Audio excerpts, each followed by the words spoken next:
سامعین عزیز، دوستو اور بھائیوں،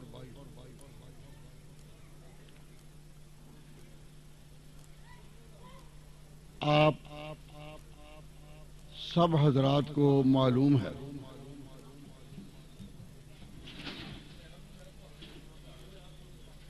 توجہ فرمائیں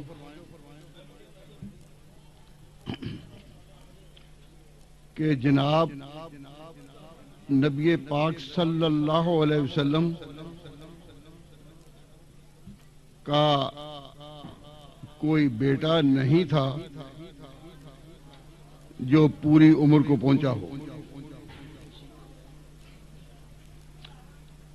حضور اکرم صلی اللہ علیہ وسلم جس ماحول میں تھے، عرب کے اس ماحول میں عام بات کہی جاتی تھی کہ یہ تحریک، اسلام کی تحریک جو آندھی کی طرح اٹھی ہے، بگولے کی طرح اڑ جائے گی۔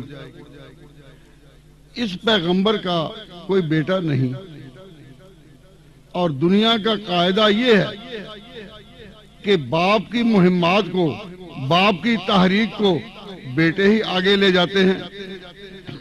یہ جو اسلام کی تحریک اٹھی ہے، اس پیغمبر کا آگے کوئی بیٹا نہیں، تو جو ہی اس کی آنکھیں بند ہوں، تحریک اسلام کا چراغ بالکل بجھ جائے گا۔ یہودیوں نے اپنے ہاں یہ پروپیگنڈا عام کر رکھا تھا کہ اس کا بیٹا نہیں۔ جب بیٹا نہیں تو ساری کی ساری تحریک چلی جائے گی۔ باپ کی ذمہ داریوں کو کون نبھاتے ہیں؟ باپ کی ذمہ داریوں کو بیٹے ہی تو نبھاتے ہیں۔ جب اس کا کوئی بیٹا نہیں تو اس کو آگے اس تحریک کو چلائے گا کون، نبھائے گا کون؟ وہ بڑی جگہ مطمئن تھے کہ اس پیغمبر کی تحریک آگے نہیں چلے گی، اسلام پھیلے گا نہیں۔ دنیا یہی کرتی آئی ہے کہ آنکھیں بند ہوں اور آدمی افسانہ ہو جائے۔ وہ اس امید میں بیٹھے تھے کہ ان کا کوئی بیٹا نہیں، تو اللہ تبارک و تعالی جل شانہ نے جواب میں فرمایا کہ تم کہتے ہو کہ اس کا کوئی بیٹا نہیں، ہم کہتے ہیں کہ یہ اللہ کا رسول ہے۔ تو جب یہ کہا نا اللہ کا رسول ہے، تو اس کا معنی یہ کہ اس کا بیٹا تو کوئی نہیں، لیکن یہ وہ ہستی ہے کہ اس کے ایک نہیں ہزاروں بیٹے ہوں گے۔ اب حضور کی جتنی بھی امت ہے وہ حضور کے بیٹے ہیں یا نہیں؟ تو جو خواب دیکھتے تھے کہ اس پیغمبر کے بعد یہ سلسلہ مٹ جائے گا، وہ سلسلہ مٹا؟ انہوں نے کہا تھا کہ اس کا کوئی بیٹا نہیں، آگے سلسلہ چلے گا نہیں۔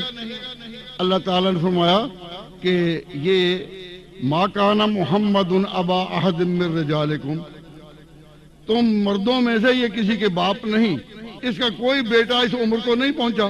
یہ صحیح ہے، لیکن اس پر استدراک آیا، فرمایا وَلَٰكِن رسول اللہ، یہ اللہ کا رسول ہے۔ تو جب رسول ہے تو اس کے جتنے بھی کلمہ پڑھنے والے ہوں گے سب اس کی تحریک کو لے کر آگے چلیں گے۔ اس کا ایک بیٹا نہیں، اس کے ہزاروں بیٹے ہوں گے۔ اور بیٹے بھی کس نے؟ کہ چونکہ اس کے بعد اور کسی پیغمبر نے آنا ہی نہیں، تو قیامت تک جو اس کی امت میں پیدا ہونے والے ہوں گے سب اس کے بیٹے ہوں گے۔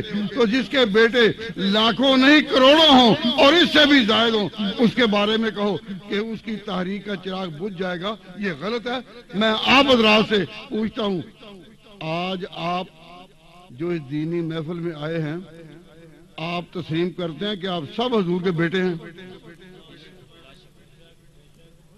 جس کا یہ ایمان ہے، ہم سب حضور کے بیٹے ہیں، حضور کے غلام ہیں، حضور کی بات کو لے کر آگے بڑھنے والے ہیں، حضور کا حکم لے کر چلنے والے ہیں، ہم سب حضور کے نائبین اور حضور کی بات آگے پہنچائیں گے جب تک کلمہ کو قائم ہے، حضور کا نام قائم ہے، آپ کا کام قائم ہے۔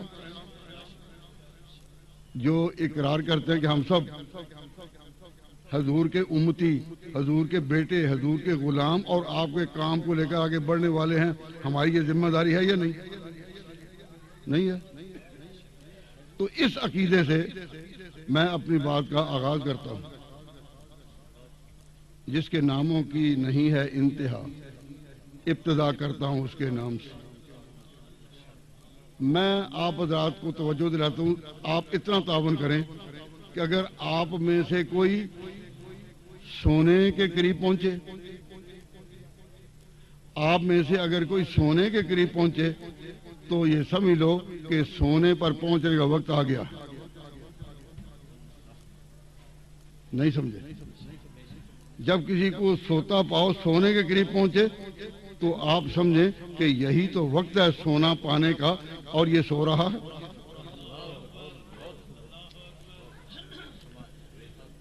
ذرا اس طرف آپ توجہ کریں، اور ایک جو سو رہا ہے اس کو ذرا جگائے رکھیں، اور جو بچہ ہے اس کو بٹھائے رکھیں۔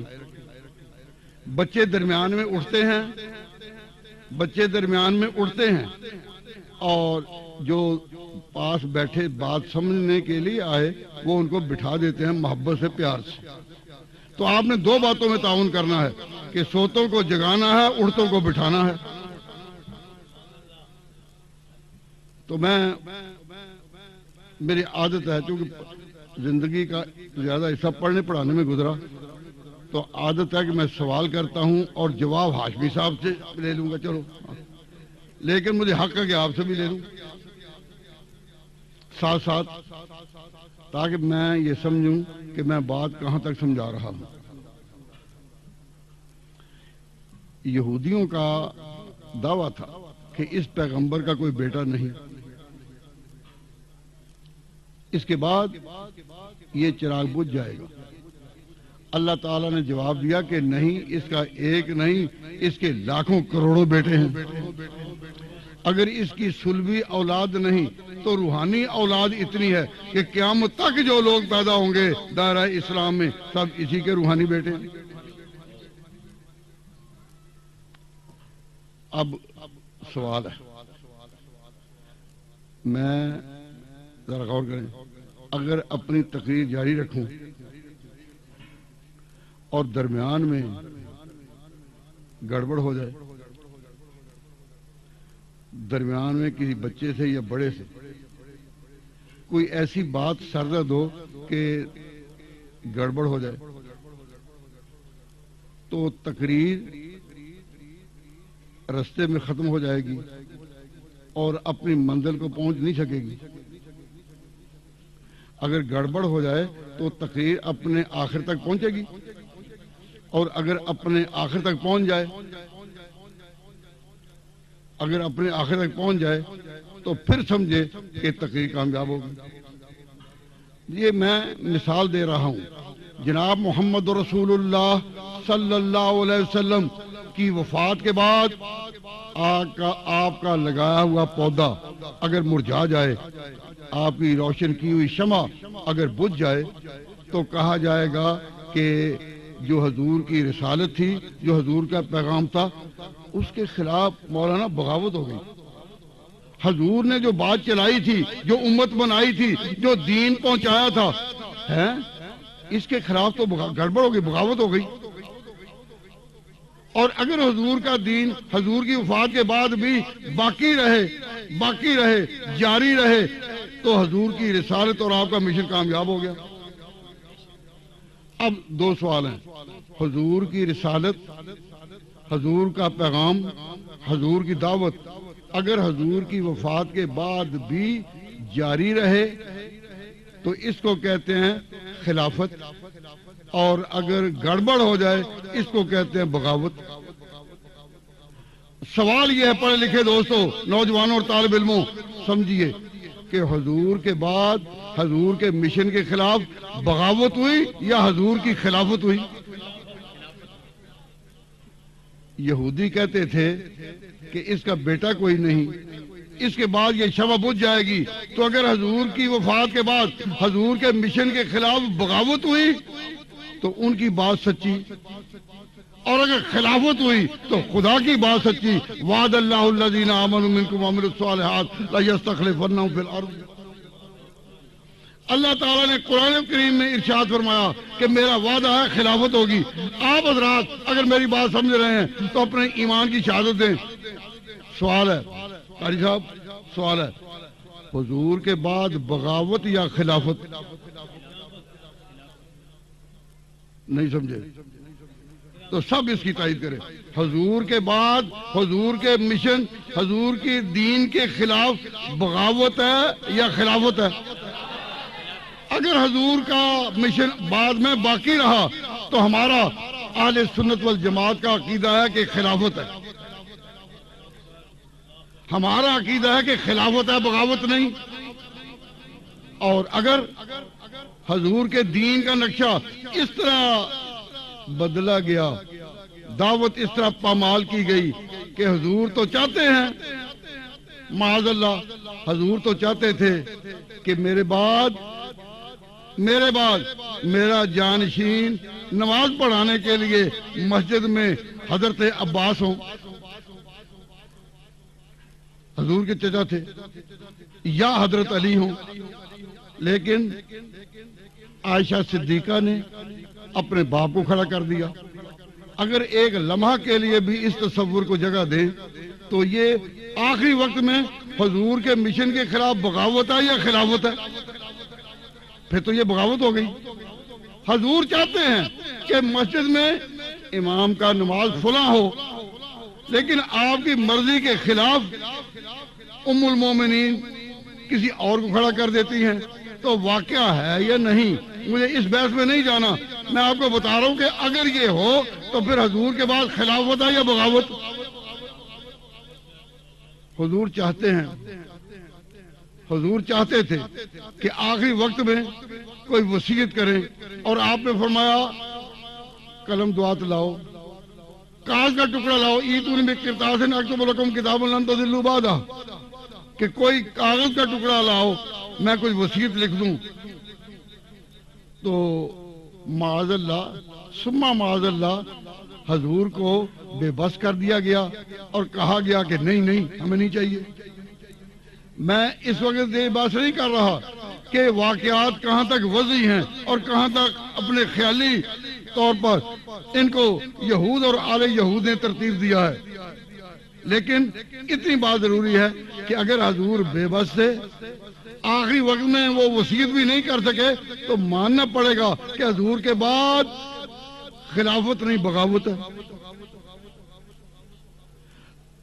آپ بتائیں کہ اگر حضور آخر میں بے بس ہو گئے بالکل اور بات نہ چلی، تو پھر مشن آپ کا وہ فیل ہے یا کامیاب؟ پھر تو معاذ اللہ فیل ہو گیا نا. ہم اپنا اس عقیدہ یہ قائم رکھتے ہیں، ہمارا اہل سنت والجماعت کا یہ عقیدہ ہے کہ حضور کا مشن کامیاب، حضور کی رسالت کامیاب، حضور کی محنت کامیاب، حضور کی دعوت ایک دعوت انقلاب. آپ کے بعد خلافت چلی، بغاوت نہیں. یہ عقیدہ کہ حضور اکرم صلی اللہ علیہ وسلم کے بعد حضور کی مرضی کا جانشین نہیں ہوا، حضور کے بعد حضور کی مرضی کا جانشین نہیں ہو سکا، اور جسے آپ چاہتے تھے خلافت نہ پہنچی. اس کا رزلٹ کیا نکلتا ہے؟ اس کا رزلٹ یہ نکلتا ہے کہ حضور کا مشن کامیاب نہیں ہے. پھر ہم کہتے ہیں کہ حضور اکرم صلی اللہ علیہ وسلم پر کسی کا رعب نہیں چلتا تھا، کسی کا رعب نہیں چلتا تھا. میں نہایت افسوس سے کہتا ہوں کہ جن مورخین نے یہ لکھا ہے، جن مورخین نے یہ لکھا کہ حضرت عمر کا رعب اتنا تھا کہ انہوں نے پیغمبر کو آخری وقت میں وصیت بھی نہیں کرنے دی، تو میں کہتا ہوں ایک عمر کیا ہزاروں عمر ہوں محمد مصطفیٰ صلی اللہ علیہ وسلم کی ایک ادا پر قربان. ہم اس خیال کو کبھی جگہ نہیں دے سکتے کہ حضرت عمر کا رعب حضور پر چلتا تھا. فرمایا نبی پاک صلی اللہ علیہ وسلم نے، صحیح حدیث ہے، حدیث کی صحت کا ذمہ دار ہوں، حضور نے فرمایا نصرت بالرعب، اللہ تعالیٰ نے میری مدد کی ہے رعب کے ساتھ. تو حضور اکرم صلی اللہ علیہ وسلم پر کی ہر ادا پر آسمانی رعب برستا تھا. حضور اکرم صلی اللہ علیہ وسلم کا رعب اتنا تھا کہ ایک صحابی جو سال سال حضور کی خدمت میں رہا، حضور کی وفات کے بعد وہ ایک مجلس میں کہتا ہے میں نے حضور کو دیکھا ہی نہیں. اسے پوچھا گیا کہ آپ تو اتنا عرصہ آپ کے پاس رہے تو دیکھا نہیں؟ کہا کہ ہاں میں اتنا عرصہ آپ کے پاس رہا، آپ کی خدمت میں رہا، لیکن حضور جب میرے سامنے آتے تو جلوہ رسالہ یوں چمکتا کہ میری آنکھیں دیکھ نہ سکتی، میں سرنگوں ہوتا. ہاں اتنا یاد ہے حضور جب جا رہے ہوتے تو میں نے آپ کی گردن مبارک پر آپ کی نظر ڈالی تو مجھے اتنا یاد ہے کہ رنگ اس طرح تھا، لیکن رعب آپ کا ایسا تھا کہ میری آنکھ نہیں اڑتی تھی. اشتاقہ فاذا بدا، اشتاقہ فاذا بدا اترکت من اجلالہ. اشتاقہ میں شوق رکھتا ہوں کہ چہرہ رسالت پر نظر ڈالوں. اشتاقہ فاذا بدا، جب حضور سامنے آتے ہیں اترکت من اجلالہ، آپ کی جلالت شان یہ کہ میں جھک جاتا ہوں، میں دیکھ نہیں سکتا. تو حضور کا رعب اتنا تھا، فرماتے ہیں نصرت بالرعب، میری مدد کی گئی رعب کے ساتھ. اور محدثین اس کی شرح میں لکھتے ہیں کہ آپ کا رعب جو تھا مہینے کی مسافت پر اثر ڈالتا تھا. عرب کی فضا میں جب قافلے چلتے تھے تو وہاں وہ مسافت، وہ فاصلہ جو ایک مہینے میں اس وقت عبور ہوتا تھا، حضور کا رعب وہاں تک کام کرتا تھا. اور حضرت ابی ہریرہ رضی اللہ تعالیٰ عنہ روایت کرتے ہیں کہ حضور جس مجلس میں بیٹھے ہوں، جس مجلس میں بیٹھے ہوں حضور کا قد بھی اسی طرح تھا جس طرح اوروں کا قد، لیکن حضور بلا اختیار ہم جب حضور کو دیکھتے تو حضور اونچے اونچے دکھائی دیتے. مجلس میں بھی آپ کا رعب اور آپ کا جلوہ اس طرح آتا کہ صاف معلوم ہوتا کہ یہ پیغمبر بیٹھا ہے. یہ نہیں کہ آپ کا کوئی قد زیادہ لمبا تھا، نہ، اللہ تبارک و تعالی جل شانہ نے اس طرح رعب رکھا تھا کہ حضرت ام المومنین عائشہ صدیقہ کہتی ہے کہ میں نے کئی دفعہ حضور کو تکلم فرماتے، کلام فرماتے اس طرح دیکھا کہ جب منہ کھلتا تھا تو اندر سے نظر آتا تھا کہ نور کے شعلے. اور جس پیغمبر کی اتنی شان اور اتنی عظمت ہو اس پر حضرت عمر کا رعب چلتا تھا. یہ داستان کس نے وضع کی؟ یہ داستان کس نے وضع کی کہ پیغمبر کے بعد پیغمبر کا مشن ناکام اور صحابہ رعب میں اتنے بڑے کہ زبردستی آ گئے. نماز کا طریقہ حضور نے جو جاری کیا تھا وہ ہاتھ چھوڑ کر نماز پڑھنا تھا اور سب نے ہاتھ باندھ لیے. اور میں کہتا ہوں ایک ہو، دو ہو، چار ہو، بات وہ کرو جس کو کہ عقل مانے. ادھر پیغمبر نے پردہ کیا اور ادھر نمازوں کی شکلیں بدل گئی. وضو کا طریقہ پیغمبر کا تھا کہ پاؤں نہیں دھوتے تھے اور سب نے پاؤں دھونے شروع کر دیے اور سب نے دھونے شروع کر دیے. پیغمبر کے طریقے پر کوئی نہ رہا. میں عرض کرتا ہوں بات یوں نہیں، حضور کے بعد بغاوت نہیں. حضور کے بعد بغاوت کیا ہے؟ خلافت. اور نبی پاک صلی اللہ علیہ وسلم نے آخری وقت میں اپنا فیصلہ دیا. کیا فیصلہ دیا؟ فرمایا مرو ابا بکر فلیصلی بالناس، ابو بکر کو کہو کہ وہ میرے بیماری کے دنوں میں مسجد میں نماز پڑھائے. تم مرو ابا بکر، ابو بکر کو کہو کہ میرے مصلی پر آئے. تو حضور نے اپنے جانشین کا انتخاب کر دیا یا نہیں؟ ابو بکر کو کہو کہ میرے مصلی پر آئے. نہیں سمجھا رہی آپ کیا کہا؟ کہ ابو بکر کو کہو، یہ نہیں کہا میں کہتا ہوں آمرو ابا بکر یصلی بالناس، میں کہتا ہوں ابو بکر نماز پڑھائے نا. فرمایا مرو ابا بکر، تم کہو. اشارہ دے دیا کہ کل بھی فیصلہ تم ہی نے کرنا ہے. نہیں سمجھے؟ اشارہ دے دیا، میں نہیں کہتا لیکن میں مشورہ دیتا ہوں، مرو، تم سب حکم کرو، تم کہو ابو بکر کو یصلی بالناس. یہ اشارہ تھا کہ آگے جو چناؤ ہوگا امرهم شورا بینہم کے تحت وہ تم ہی نے کرنا ہے. آپ نے موقع دے دیا. میرا عرض کرنے کا مطلب یہ ہے کہ حضور کے بعد بغاوت یا خلافت، جو اس بات کے حامی ہیں، اپنے ایمان کا اظہار کرتے ہیں، ذرا ہاتھ کھڑا کر دیں کہ معلوم ہو کہ آپ عقیدہ رکھتے ہیں کہ حضور کا مشن کامیاب. میرا سوال سادہ سا ہے، موٹی سی بات کہتا ہوں کہ میں تقریر کر رہا ہوں، اگر تقریر اپنے منطقی انجام کو پہنچے تو پھر تو ہے کامیاب، رستے میں گڑبڑ ہو تو پھر کامیاب نہیں. آپ کی رسالت اپنے منطقی انجام کو پہنچی یا نہیں؟ قرآن پاک اترا، قرآن اپنے منطقی نتائج کو پہنچا یا نہیں؟ سنت کی روشنی اپنے منطقی حدود تک پہنچی یا نہیں؟ ہم کہتے ہیں ہر سمت سے حضور کامیاب. پیغمبر کامیابی کے لیے آتے ہیں، مغلوبی کے لیے نہیں. پیغمبر کامیابی کے لیے آتے ہیں، مغلوبی کے لیے نہیں. کیوں؟ اللہ تعالیٰ کا قرآن میں اعلان ہے، لَأَغْلِبَنَّ أَنَا وَرُسُلِي، میں اور میرے رسول غالب آ کر رہیں گے. غلبہ جو ہے وہ رسالت کے ساتھ شامل ہے. کیوں؟ اگر پیغمبر گر جائے، ہاں صرف نبی ہو جس کو رسول نہیں بنایا گیا، اس کے لیے تو قرآن نے یہ بھی کہا یقتلون النبیین، کہ یہودی نبیوں کو قتل کرتے رہے، لیکن ہو خدا کا رسول، اللہ تعالیٰ اس کے لیے غلبہ موعود کیا. لَأَغْلِبَنَّ أَنَا وَرُسُلِي، میں، یہ کسے کہا؟ خدا نے. میں اور میرے رسول، لَأَغْلِبَنَّ أَنَا وَرُسُلِي، آنا اور ہے، رسولی اور، لیکن اگلے بننا دونوں کا ایک ہی ہے. لَأَغْلِبَنَّ أَنَا، یہ ایک ہی ہے، وَرُسُلِي، آنا وَرُسُلِي. تو اللہ تبارک و تعالیٰ جل شانہ کے غلبے کو کوئی روک سکتا ہے؟ تو پھر رسولوں کے لیے وہی غلبہ موجود ہے، لَأَغْلِبَنَّ أَنَا وَرُسُلِي. میں آپ حضرات کی خدمت میں عرض کرتا ہوں کہ مسئلہ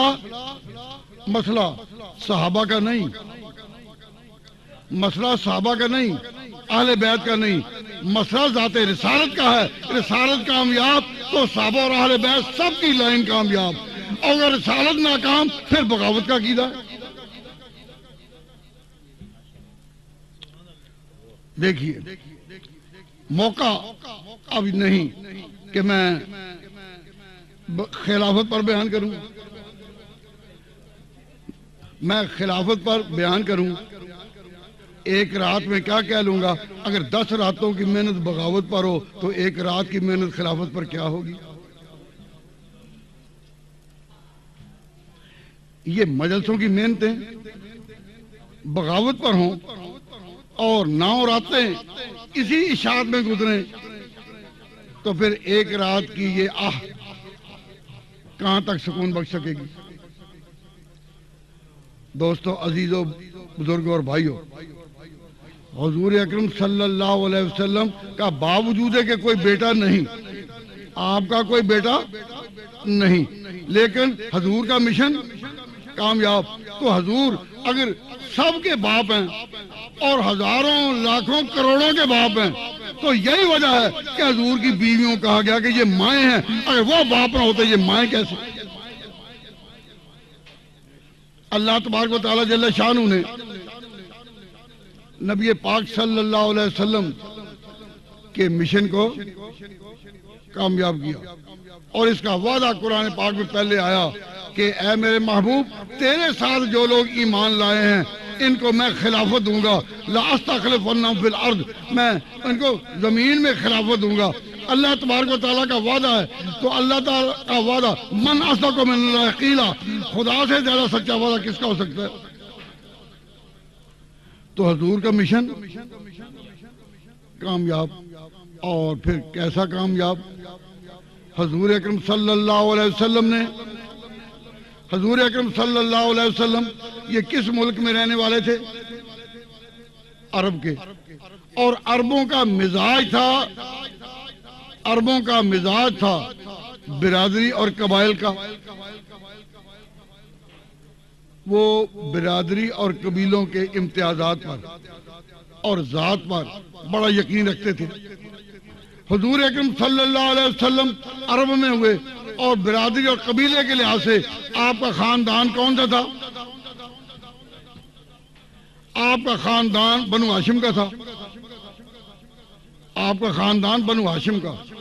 تو نبی پاک صلی اللہ علیہ وسلم نے اپنے مسلح امامت کے لیے حضرت ابوبکر صدیق کو چنا، اس کو چنا جو نہ ہاشمی ہے نہ اموی ہے. آپ خود ہاشمی ہیں. اگر عربوں کے مزاج کے پیش نظر اپنی برادری کے، اپنے قبیلے کے کسی آدمی کو آگے کرتے تو ہاشمی کو کرتے، لیکن قربان جائیں آپ کی سیرت پر، آپ نے ابو بکر کو آگے کیا جو نہ ہاشمی ہے نہ اموی ہے. حضرت ابوبکر صدیق رضی اللہ تعالیٰ عنہ کا جب آخری وقت آیا، آپ نے عمر بن خطاب کو آگے کیا جو نہ ہاشمی ہے نہ اموی ہے. اس لیے کہ اسلام ایک دعوت دینے کے لیے آیا تھا اور کہا کہ یہ خاندان تو تعارف کے لیے ہیں، ان اکرمکم عند اللہ اتقاکم. تو ان اکرمکم عند اللہ اتقاکم پر اگر پیغمبر عمل نہیں کرے گا تو اور کون کرے گا؟ اور کون کرے گا؟ میں بات لمبی سے بچنے کے لیے ایک بات کہتا ہوں کہ جی حضور کا مشن تو کامیاب، ماشاءاللہ حضور کا مشن اپنی جگہ کامیاب، لیکن حضور کی وفات کے بعد گئے یک بجا کی جو ہوا پلٹ، حضور کے بعد ہوا بالکل پلٹ گئی اور صحابہ نے اپنی مرضی سے ایک اپنی مرضی کا مشن معاذ اللہ ثم معاذ اللہ چلا دیا. تو اگر صحابہ کرام نے حضور کی وفات کے بعد اپنی مرضی کا مشن چلا دیا تو میں طالب علموں سے پوچھتا ہوں، تاریخ کے طالب علموں کے، کہ اس وقت صحابہ کی بات کو روکنے ٹوکنے کے لیے ایک عام آدمی کو بھی اجازت تھی. حضرت عمر رضی اللہ تعالیٰ عنہ ایک دفعہ ایک لمبا کرتا پہنے خطبہ دے رہے تھے کہ ایک بدو نے کہا کہ ہم آپ کی بات نہ سنیں گے. جب ہر ایک کو یمنی چادروں میں سے ایک چادر آئی تو آپ کا یہ لمبا کرتا ایک چادر میں کیسے بن گیا؟ یہ قصہ آپ نے سنا ہوا نا. ان کی طرف سے پھر ان کے بیٹے نے جواب دیا کہ میری چادر تھی جو میں نے باپ کو دے دی. اس سے یہ پتا چلا کہ یہ وہ فضا تھی جس میں ایک بدو بھی کھڑے ہو کر امیر المومنین کی بات کو ٹوک سکتا تھا. اگر حضرت عمر رضی اللہ تعالیٰ عنہ کا یا ابو بکر کا نظام غلط ہوتا تو جب ایک بدو بھی ٹوک سکتا تھا تو علی مرتضیٰ نہیں ٹوک سکتے تھے. ایک بدو کہتا ہے کہ میں نہیں بات مانتا تو کیا اس بدو کو قتل کر دیا گیا تھا؟ اس بدو کو مارا تو نہیں گیا. جب اس کو مطمئن کیا گیا، جب ایک عام دیہاتی اٹھ کر اعتراض کرتا ہے اس کی بات سنی جاتی ہے اور جواب دیا جاتا ہے. تو اگر ابو بکر صدیق، عمر فاروق، عثمان غنی ان کی خلاف سے غلط ہوتی تو علی مرتضیٰ کہاں تھے؟ علی مرتضیٰ کہاں تھے؟ وہ نہیں ٹوک سکتے تھے، وہ نہیں روک سکتے تھے. لیکن ایک مسئلہ کھڑا کر دیا گیا. مسئلہ کیا کھڑا کیا گیا؟ مسئلہ یہ کھڑا کیا گیا کہ حضرت علی ٹوک تو سکتے تھے لیکن انہوں نے ان کو غلط نہیں کہا، ان کی ہاں میں ہاں ملائی، ان کے ساتھ تعاون کیا، ان کے مشوروں میں شریک رہے، پورے کے پورا ان کے ساتھ رہے. مسلط سے مسلط، وہ مسلط کیا تھی کہ بچے چھوٹے چھوٹے تھے، حسن حسین چھوٹے چھوٹے بچے تھے. انہوں نے نہ چاہا کہ میں مقابلے میں آؤں، یہ حضور صلی اللہ علیہ وسلم کی جو تراث ہے، آپ کی جو وراثت ہے، حسن حسین جو نبی پاک صلی اللہ علیہ وسلم جن کی رگوں میں فاطمہ کا خون، میں ان کا امین ہوں، میں ان کا نگران ہوں، تو اگر میں مقابلے میں آیا تو بچوں کا کیا بنے گا؟ مجبوری کے طور پر انہوں نے گوارا کیا کہ خلافتیں ان کی باقی اور قائم، نمازیں ان کی باقی اور قائم، نظام ان کا باقی اور قائم، لیکن اگر میں نے مداخلت کی تو آگے میں کس طرح اپنے بچوں کو بچا سکوں گا؟ یہ حضرت علی مرتضیٰ کے خلاف اس قسم کا عقیدہ رکھنا یہ کوئی عقیدت نہیں، اس کو کہتے ہیں تہمت۔ عقیدت اور تہمت، جس طرح آپ نے خلافت اور بغاوت کے دو لفظوں کو ذہن میں رکھا تو عقیدت اور تہمت کو، علی مرتضیٰ جن کو کہتے علی مرتضیٰ شیر خدا، وہ ڈرنے والے تھے، لیکن ان کا جواب، وہ ڈرنے والے تھے، انہوں نے جو خلافتیں مانی، ابوبکر صدیق کے ہاتھ میں ہاتھ دیا، عمر فاروق کے ہاتھ میں ہاتھ دیا، عثمان غنی کے ہاتھ میں ہاتھ دیا، تو اس لیے کہ ان کی خلافتوں کو حق سمجھا تھا۔ غلط سمجھتے ہوں اور دب جائیں اور ڈر جائیں، یہ علی مرتضیٰ کی شان ہے، لیکن علی مرتضیٰ پر یہ عقیدت نہیں، کیا لفظ تھا؟ تہمت۔ علی مرتضیٰ پر یہ تہمت لگائی گئی کہ مصلحت کی خاطر غلط خلافتوں کو قبول کیا جا سکتا ہے، تو علی جیسے بہادر پر جب یہ تہمت لگی کہ وہ ڈر کر مصلحت کے طور پر ان خلافتوں کو مانتے رہے، تو میں نے بات شروع یہاں کی تھی کہ بیٹوں کے کام کو، باپ کے کام کو آگے کون چلاتے ہیں؟ باپ کے کام کو بیٹے چلاتے ہیں۔ باپ کے کام کو آج کل بھی نہ، آج کل تو بیٹے باپ کو بات میں جھاڑتے ہیں۔ ذرا سنبھل جائیں تو وہ اپنے بزرگوں کا احترام اور ان کا ادب روا نہیں رکھتے، لیکن میں بات کر رہا ہوں اس دور کی کہ بیٹے باپ کو سنبھالتے ہیں۔ جب حضرت علی مرتضیٰ پر یہ تہمت لگی کہ غلط خلافتوں کو انہوں نے مصلحت کے لیے قبول کیا، تو اس مشن کو حضرت علی مرتضیٰ پر جو تہمت لگی، اس کو اتارنے کے لیے اور ہٹانے کے لیے ان کا بیٹا حسین کربلا میں آیا۔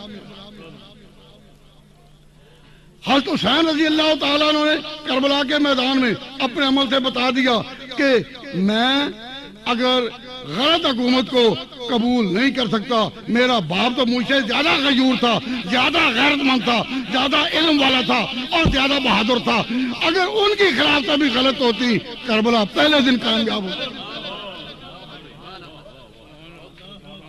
اگر میرے باپ نے اس وقت ہمیں حسن اور حسین کو بچانے کے لیے، اپنے بچوں پر رحم کرنے کے لیے انہوں نے غلط خلافتوں کو قبول کیا، تو اگر میرے بھی تو بچے ہیں، میں بھی تو علی اصغر کو لے کر آیا ہوں، علی اکبر کو لے کر آیا ہوں، زین العابدین کو لے کر آیا ہوں۔ میرے باپ نے اگر مجھے بچانے کے لیے، ہمیں بچانے کے لیے غلط خلافتوں کو قبول کیا، کل میرے یہ بیٹے میدان حشر میں میرے سامنے آئیں گے اور کہیں گے ابا آپ پر تو آپ کے باپ نے احسان کیا کہ آپ کو بچا لیا، ہم نے کیا زیادتی کی تھی، آپ نے کربلا میں ہمیں پیش کر دیا۔ رہ گئے عراق منتظر کشتے حجاز تیسرا کام۔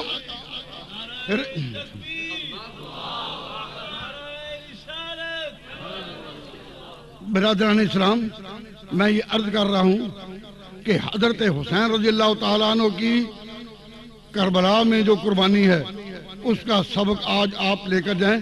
وہ قربانی اس لیے، وہ سبق اس لیے کہ علی مرتضیٰ پر یہ جو الزام لگا آ رہا ہے کہ اس نے ڈر کر ان خلافتوں کو قبول کیا، یہ غلط ہے۔ اس بات میں اگر کوئی وزن ہوتا، اس بات میں کوئی حقیقت ہوتی تو کربلا پہلے دن ہی کامیاب ہو جاتی ہے نا۔ بھائی آپ کو کچھ نیند آ رہی ہے؟ اچھا فرماتے ہیں شاہ صاحب کہ جی نیند نہیں آ رہی، سمجھ آ رہی ہے۔ سمجھ آ رہی ہے تو میں تب سمجھوں گا کہ سمجھ آ رہی ہے اگر میرے اس سوال کا جواب دے، ورنہ کہوں گا کہ سمجھ جا رہی ہے۔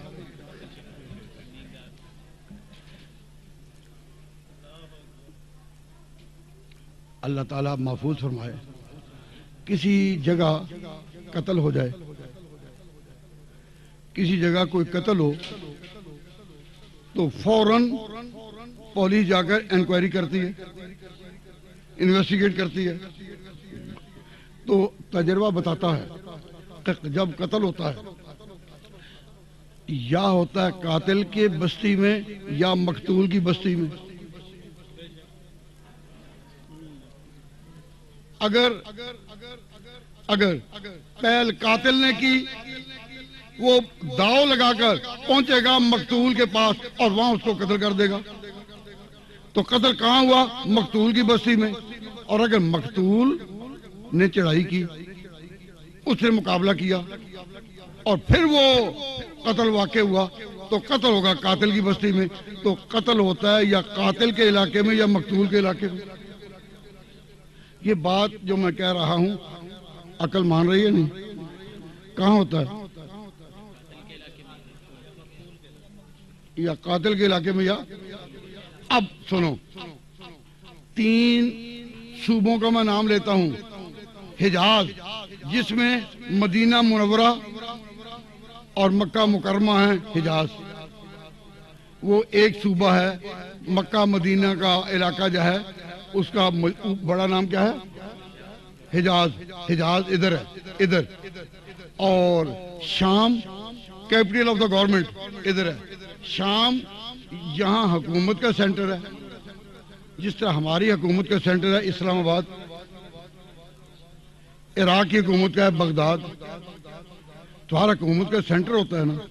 جس وقت کی میں بات کر رہا ہوں اس وقت حکومت کا سینٹر ہے ملک شام، صوبہ شام، اور حضرت حسین کا وطن مدینہ، حضرت حسین کا وطن مدینہ، حکومت کا مرکز شام، اور کربلا عراق میں ادھر۔ اب یہ 3 مدینہ، کربلا اور شام نسبتیں 3 سامنے آئیں۔ تو بات یہ ہے کہ حضرت حسین کا وطن کون تھا؟ مدینہ، اور حکومت کا مرکز، یزید کا مرکز کون سی جگہ؟ شام۔ اور واقعہ پیش آتا ہے کربلا میں، عراق میں اور کربلا میں یہ واقعہ پیش آیا۔ اب بسوخت عقل ز حیرت کی اینچ بل عجبیس، عقل یہاں حیران ہے کہ مدینہ، شام اور عراق،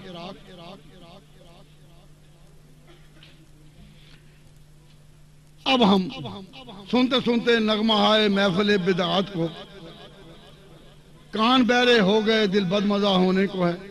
ہم اب تک سن رہے ہیں، جب سے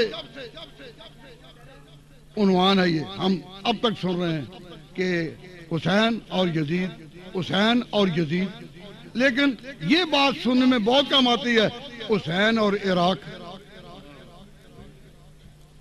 میں آپ سے پوچھتا ہوں، آپ کی دانش کیا کہتی ہے؟ آپ کہتے ہیں سمجھ آ رہی ہے؟ اگر سمجھ آ رہی ہے تو بتاؤ کہ حضرت حسین مدینہ میں، حکومت شام میں اور واقعہ عراق میں، آخر یہ جوڑ کیا ہے؟ آپ کہیں گے کہ جی جب سے تقریر ہے اب میں کہانی کوئی نہیں سنا رہا، ہمارا دل لگتا ہے کہانیوں میں۔ تو کہانی سنا دوں۔ ایک شخص ایک دکان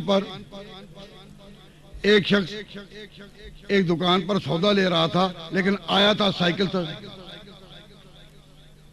سائیکل پر سوار ہو کر وہ آیا اور سائیکل یوں پکڑا ہوا تھا اور سودا لے رہا ہے ادھر منہ کر کے۔ جب کوئی سودا لے رہا ہو تو سائیکل مضبوطی سے پکڑا ہوتا ہے یا آہستہ سے؟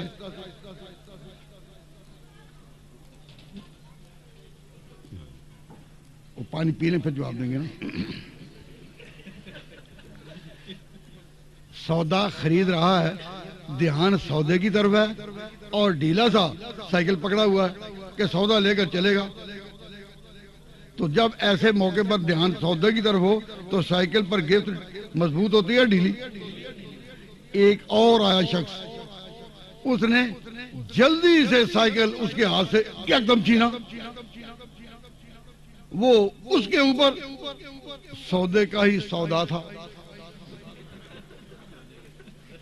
جب سائیکل اس کے ہاتھ سے اس نے چھین لی تو سائیکل پر وہ آگے دوڑا، اس نے پیچھے سے شور کیا، سودا لینے والے نے چور چور چور، اس نے سائیکل پر کہنا شروع کر دیا آگے چور چور چور۔ لوگوں نے سمجھا کہ چور کوئی آگے بھاگ رہا ہوگا، یہ پیدل بھاگ رہا ہے اور وہ سائیکل پر اس کو پکڑ رہا ہے۔ جب وہ اس کو کہتا تھا، یہ تو کہتا تھا پیدل چور چور چور، تو اس کی نیت تو تھی نا کہ یہ چور ہے، اور وہ جب کہتا تھا چور چور تو لوگوں کو بتا رہا تھا کہ چور آگے بھاگ رہا ہے، میں سائیکل پر اس کو پکڑوں گا، یہ پیدل پکڑے گا۔ تو میں پوچھتا ہوں کہ وہ جو سائیکل والا تھا وہ جب کہہ رہا تھا چور چور چور، تو وہ چور پکڑنے کے لیے تھا یا اپنے جرم کو چھپانے کے لیے؟ وہ چور چور کے نعرے، چور چور کی آواز چور کو پکڑنے کے لیے نہیں، اپنے جرم کو چھپانے کے لیے تھی۔ اب مدینہ کے مسافر کو عراق میں اگر رستہ نہیں ملتا اور عراق میں اس پر ظلم ہوتا ہے تو یہ وہ جرم ہے جس کو چھپانے کے لیے بات کہی جاتی ہے کہ مدینہ اور شام، مدینہ اور شام، مدینہ اور شام۔ نہیں سمجھے؟ نہیں سمجھے؟ اور تم نے اس کا گریباں دریدہ کیا، تم نے اس کا گریباں دریدہ کیا جو تمہارے گریبان سیتا رہا۔ ان عراق والوں نے حضرت حسین کو مدینہ منورہ خطوط لکھے تھے اور کہے کہ آپ کے والد عراق میں مدتوں رہے، آپ کے بھائی حسن بھی یہاں رہے اور کچھ عرصہ خلافت کی، آپ یہاں آئیں، آپ یہاں آئیں، ہم آپ پر قربان، ہم آپ کے منتظر، آپ کے آگے ہم پلکیں بچھائیں گے، آپ آئیں۔ خط لکھے کنہوں نے؟ عراق والوں نے۔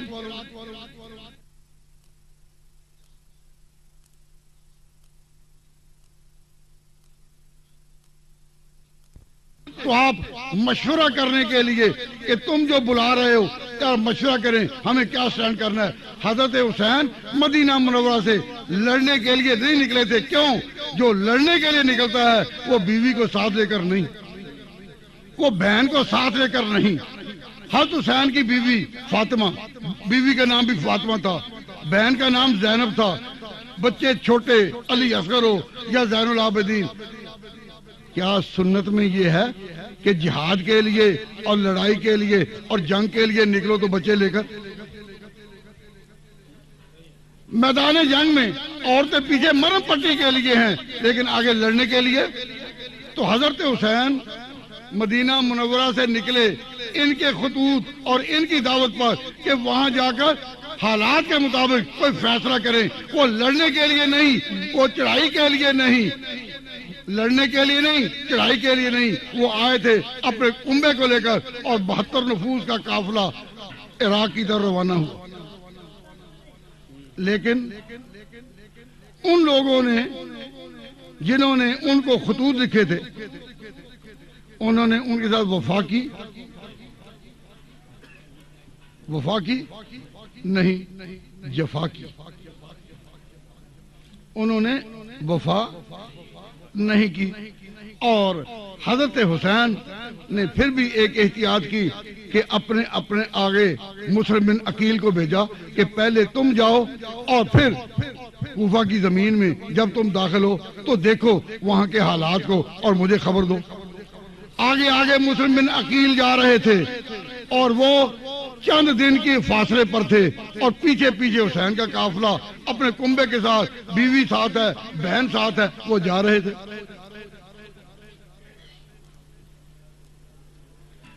اب ذرا توجہ فرمائیں اور غور کریں کہ یہ قافلہ مدینہ سے نکلا اور مدینہ کا مسافر مدینہ کا مسافر وہاں لڑنے کے لیے آئے نہیں، لیکن وہاں حکومت کے نمائندے ابن زیاد اور شمر وغیرہ نے آپ کے ساتھ جو برتاؤ کیا، اس کے بعد ہم کس کو کہتے ہیں کہ ان پر ظلم ہوا، اور حضرت حسین لڑتے ہوئے شہید ہوئے یا ظلمن شہید ہوئے؟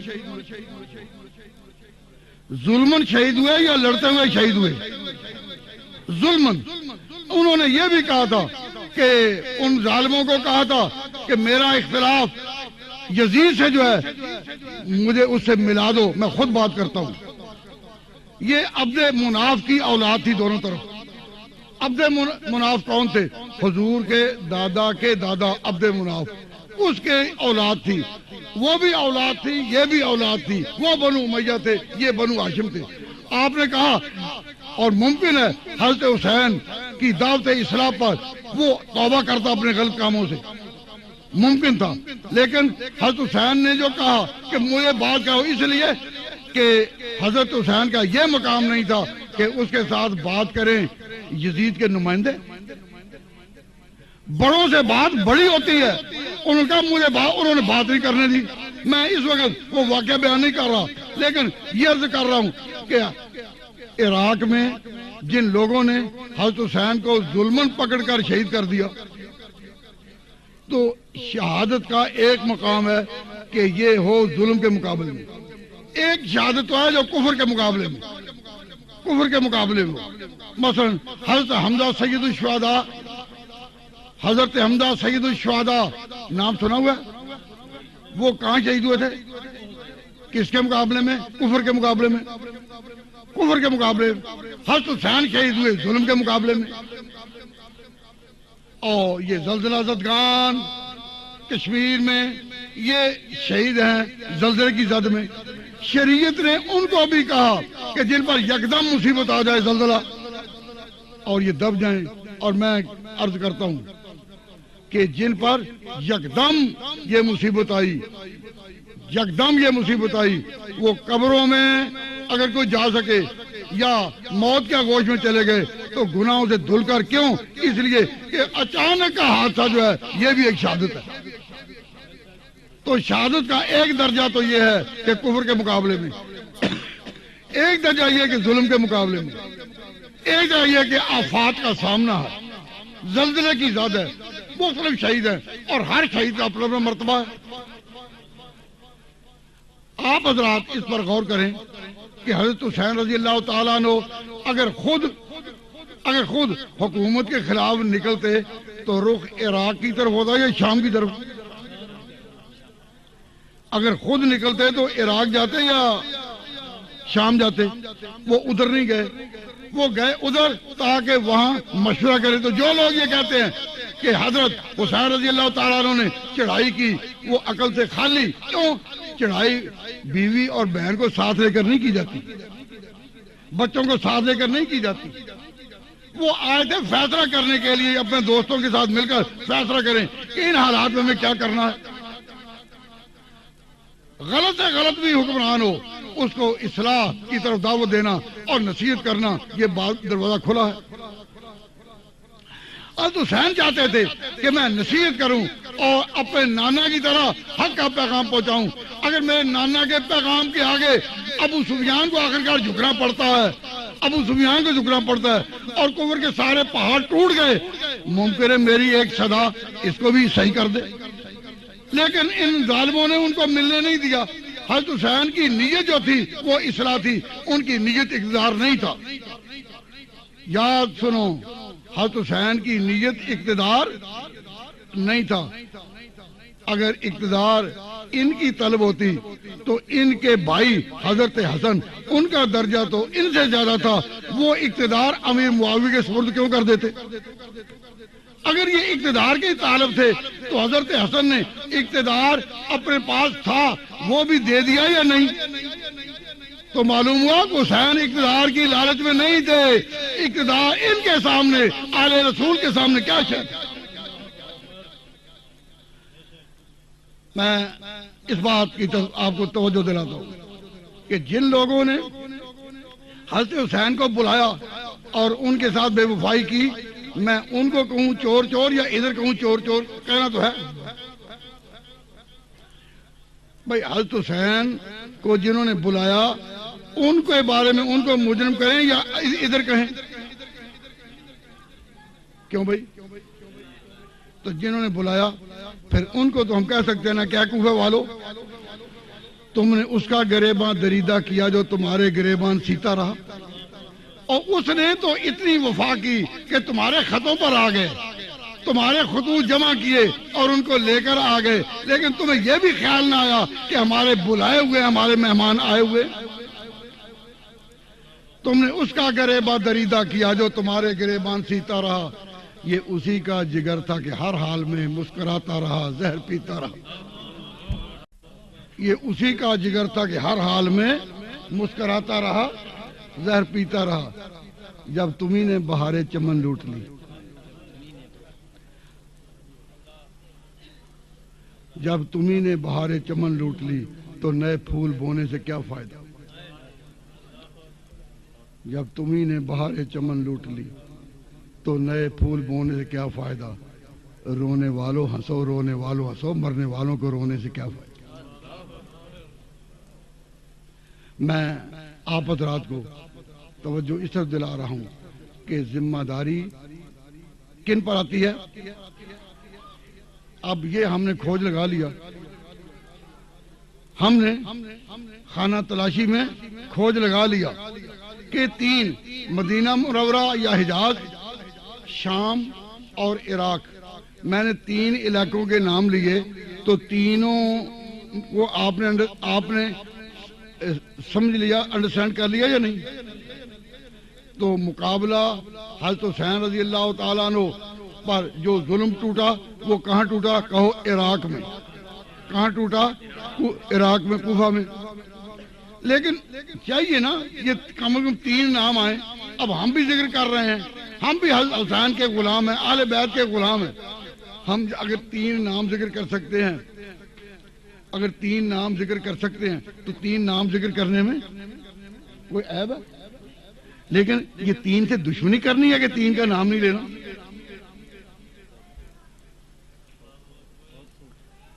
یہ تین سے کیا ضد؟ ایسی ضد کا کیا ٹھکانہ اپنا مسلک چھوڑ کر میں ہوا کافر تو وہ کافر مسلمان ہو گیا۔ دوستو، عزیزو، بزرگوں اور بھائیو، یہ ہمیں آپ کو پتہ چل گیا کیسے چلا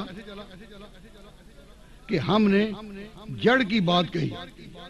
میری عادت کسی فرقے کی تردید نہیں، اور میں نے نام بھی کسی کا نہیں لے رہا، مجھے مسئلہ سمجھانا مقصود ہے کہ جب جڑ پر نظر کرو گے تو بات نظر آ جائے گی، تو کوشش کی جائے جڑ پر نظر کرنے کی۔ لیکن ہماری جڑ پر نظر کرنے کی عادت نہیں۔ یہ کل کی بات ہے، کل کی بات ہے کہ ایک نوجوان نے دوسرے مسلمان سے پوچھا کہ بھائی ان دنوں میں بہت نام سنتا ہوں امیر معاویہ کا،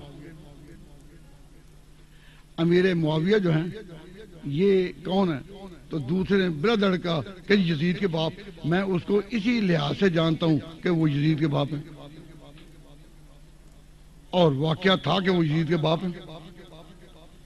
لیکن میں جب پاس سے گزرا تو اس نے مجھے پوچھا کہ جی کیا امیر معاویہ کا پہلا تعارف یہی ہے کہ وہ یزید کے باپ ہیں؟ میں نے کہا نہیں، یہ ان کا پہلا تعارف نہیں، یہ ان کا آخری تعارف ہے۔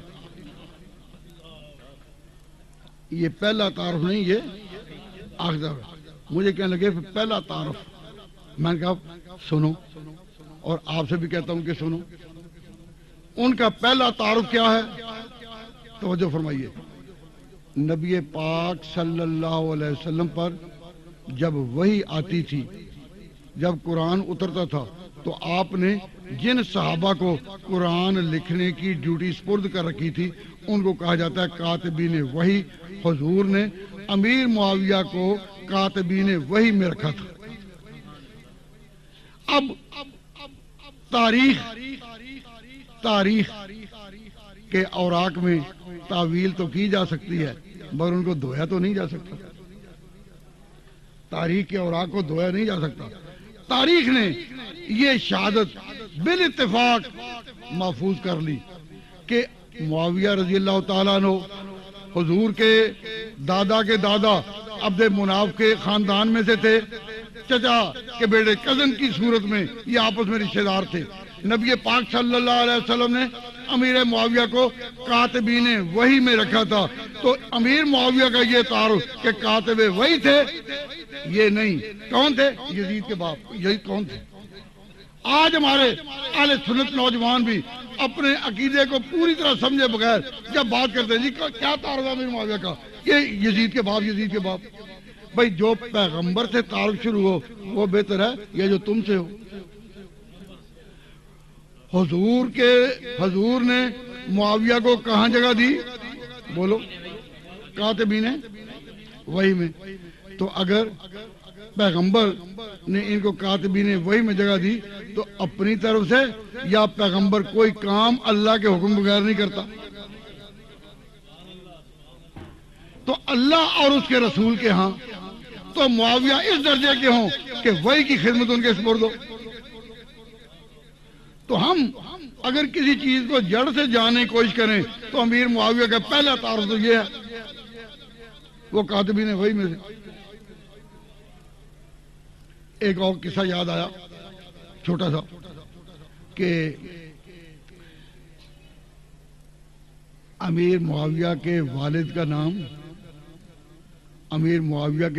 نام ابو سفیان تھا اور ابو سفیان کے بڑے بیٹے کا نام تھا یزید بن ابو سفیان. امیر حضرت معاویہ ان کے بڑے بھائی کا نام بھی تھا یزید بن ابو سفیان اور بیٹے کا نام بھی انہوں نے بھائی کے نام پر رکھا. تو میں بتا یہ رہا ہوں کہ ابو سفیان کے بڑے بیٹے کا نام کیا تھا؟ یزید بن ابو سفیان. وہ کون تھا؟ وہ شام کا والی تھا. شام کے ایک علاقے بڑے علاقے کا وہ والی تھا. کون؟ جب وہاں اس وقت ایک وبا پھیلی تو یزید فوت ہو گیا. یزید بن ابو سفیان فوت ہو گئے. اب یہ خبر مدینہ پہنچی. مدینہ جب یہ خبر پہنچی شام سے جب یہ خبر مدینہ پہنچی کہ وہ فوت ہو گیا تو مدینہ میں حکمران کون تھا؟ اس وقت مدینہ میں حکمران کون؟ سیدنا حضرت عمر رضی اللہ تعالیٰ عنہ. حضرت عمر رضی اللہ تعالیٰ عنہ مدینہ میں ہی ابو سفیان اس کے گھر گئے تعزیت کے لیے کہ خبر آئی ہے کہ تیرا بیٹا جو ہے وہ فوت ہو گیا. تو حضرت عمر یزید بن ابو سفیان کی تعزیت کے لیے کس کے پاس گئے؟ جاگتے ہو؟ کس کے پاس گئے؟ ابو سفیان کے پاس. اور جب تعزیت وغیرہ کر لی اور آنے لگے تو ابو سفیان نے پوچھا امیر المومنین اب شام میں کس کو مقرر کر رہے ہو؟ اب تو حضرت عمر رضی اللہ تعالیٰ نے کہا اب میں وہاں معاویہ کو مقرر کر رہا ہوں. ابو سفیان نے اعتراض کیا کہ ایک ہی خاندان کے آدمی کو پہلے بھی ایک بھائی تھا اب دوسرا تو ایک ہی خاندان کے آدمی کو مقرر آپ کیوں کر رہے ہیں؟ کیا اور نہیں کو ملتا؟ باپ نے چاہا کہ اب اور کسی کی باری آئے. اس نے کہا ابو سفیان نے سوال کیا امیر المومنین سے کہ اب کس کو مقرر کر رہے ہیں؟ انہوں نے کہا معاویہ. ان کا اب اور نہیں ایک ہی خاندان. تو حضرت عمر نے جو جواب دیا تاریخ نے اس کو محفوظ کر لیا. حضرت عمر نے کہا ملک کو تم نے چلانا ہے یا میں نے؟ ملک کو تم نے چلانا ہے یا میں نے؟ نہیں سمجھے؟ شام اس سرحد پر ہے جس کے ساتھ عیسائیوں کی روما کبرا تھی. عیسائیوں کی بڑی سلطنت تھی وہ شام کی سرحدوں پر تھی. حضرت عمر چاہتے تھے کہ وہاں ایسا حکمران ہو جو رومیوں کی آنکھوں میں آنکھیں ڈال کر شوق سے سلطنت کا مظاہرہ کر سکے. وہاں کسی کو مقرر کرنے کے لیے کوئی زاہد اور کوئی قرآن کا قاری اس کو نہیں چنا بلکہ ان کو چنا. حضرت عمر نے جواب دیا ابو سفیان ملک تم نے چلانا نہیں میں نے چلانا ہے تو مجھے پتا ہے کہ کوئی پردہ کہاں فٹ ہوگا. تو میں عرض کرتا ہوں مورخین کہتے ہیں کہ حضرت عمر رضی اللہ تعالیٰ عنہ حضرت عمر کی نگاہ ایسی عقابی تھی ایسی تیز نگاہ تھی کہ آپ نے اس اسلام کی پوری مشینری میں جس پردے کو جہاں فٹ کیا وہ ایسا سیٹ کیا کہ دنیا نے اس کی نظیر نہ دیکھی. بلکہ یورپ کے مورخین انگلینڈ کے مورخین مستشرقین وہ لکھتے ہیں کہ عمر کا انتخاب کارکنوں کا کہ اس کے جو کارکن تھے کس طرح ملک میں بچھائے گئے ان پر اگر نظر کی جائے تو معلوم ہوتا ہے کہ اس شخص پر خدا کے انتخاب کا سایہ تھا. ورنہ یہ ہو سکتا ہے کہ کوئی پردہ ایسا نہ ہو جو فٹ نہ ہے. پیغمبر نے یوں ہی تو نہیں کہہ دیا تھا میرے بعد اگر کوئی نبی ہوتا تو عمر ہوتے. کہ جہاں کوئی پردہ لگایا ایسا فٹ ہوا کہ چشم فلک نے اس کی نظیر نہ دیکھی.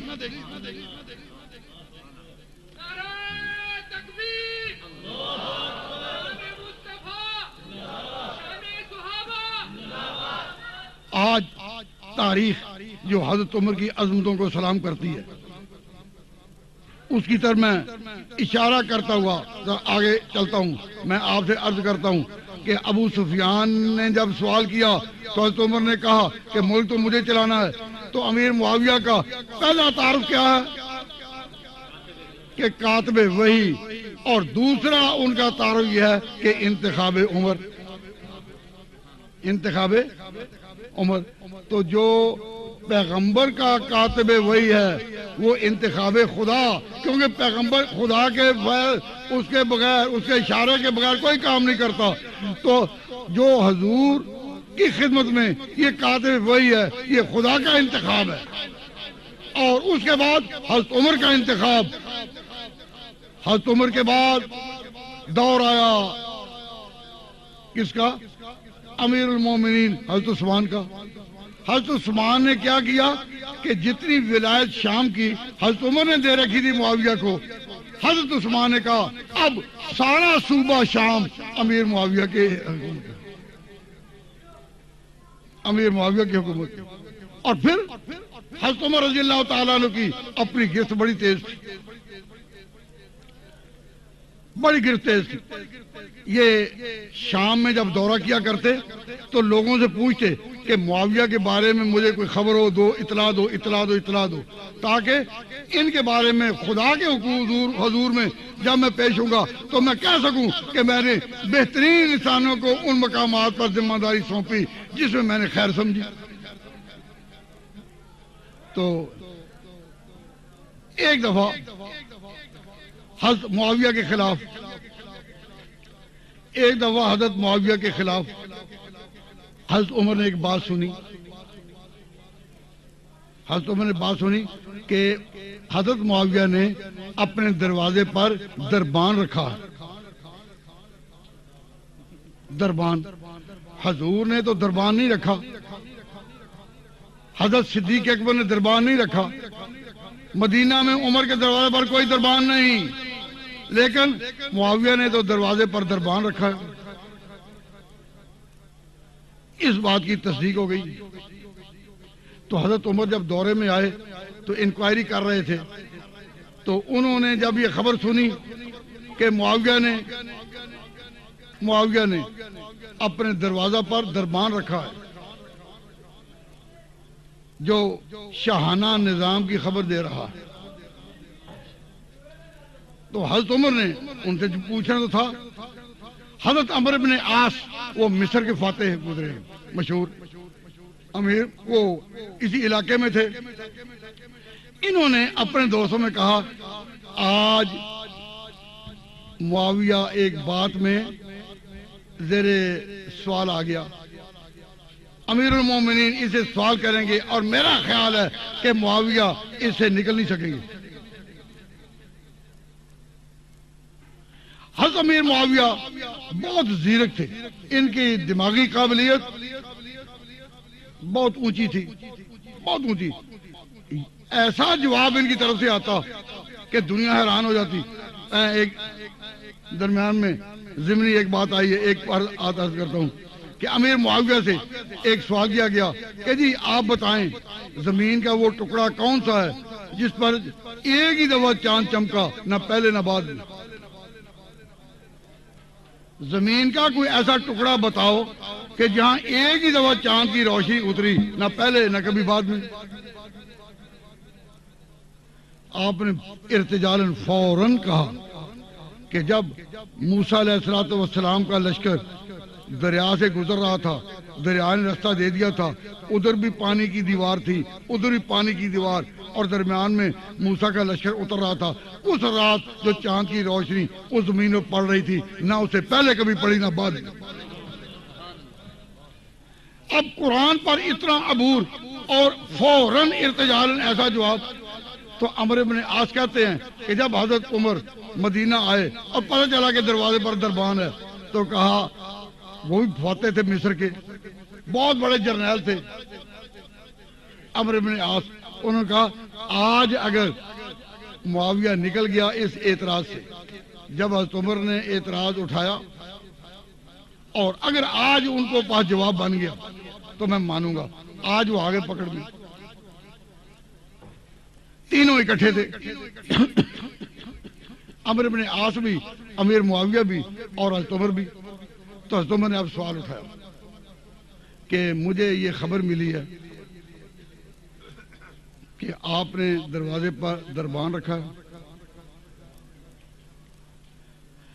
یہ صحیح ہے؟ حضرت معاویہ نے کہا کہ ہاں صحیح ہے. تو حضرت عمر نے کہا کہ کیا آپ اس کی وضاحت کر سکتے ہیں؟ کیا آپ اس کی وضاحت کر سکتے ہیں کہ یہ کیوں؟ جب یہ حضور کی سنت نہیں تو آپ نے کیوں رکھا؟ تو حضرت معاویہ نے کہا کہ میں اپنی سمجھ عرض کو یہ دیتا ہوں، اگر یہ غلط ہو تو میں آپ کے ارشاد کے مطابق عمل کرنے کو تیار ہوں، مقابلہ نہیں. لیکن بات یہ ہے کہ آپ ہیں مدینہ منورہ میں جس کے چاروں طرف اسلام اسلام ہے. میں شام پر ہوں اور ایسی سرحد پر ہوں جس کے ساتھ عیسائیوں کی بہت بڑی سلطنت ہے، اور ان کے جاسوس جب اس ملک میں آتے ہیں تو ان پر ایک ہیبت ڈالنے کے لیے، ایک روب ڈالنے کے لیے جس شوکت کے وہ عادی ہیں، جو شوکت انہوں نے اپنی سلطنت میں دیکھی، میں یہ چاہتا ہوں کہ اسلام کی وہی شوکت کافروں نے جس طرح اپنی شوکت اٹھائی ہے، اسی طرح کی شوکت اسلام کی طرف سے ان کے سامنے ہو. دوسرے ان کے جاسوس کسی طرح اچانک آ کر ہمارے نظام پر حملہ نہ کر سکیں. میں نے اس سلطنت کی سرحدوں کے قریب ہونے کی وجہ سے یہ پالیسی اختیار کی. حضرت عمر رضی اللہ تعالیٰ عنہ حیران رہ گئے اسے جواب پر اور ہاتھ اٹھا کر، اے اللہ، معاویہ نے جو جواب دیا ہے اگر یہ صحیح ہے اور اسی سوچ کا یہ نتیجہ ہے تو اس کی مدد فرما، تو اس کی حفاظت فرما. عمرو بن عاص کہتے ہیں کہ اس دن بھی امیر معاویہ اس طرح جواب دیا انہوں نے اور بات سے نکل گئے کہ میں حیران تھا. تو میں عرض کرتا ہوں کہ امیر معاویہ کا پہلا تعارف کاتب وحی، دوسرا تعارف انتخاب عمر، تیسرا تعارف انتخاب عثمان. ان کا دور حکومت کتنا ہے؟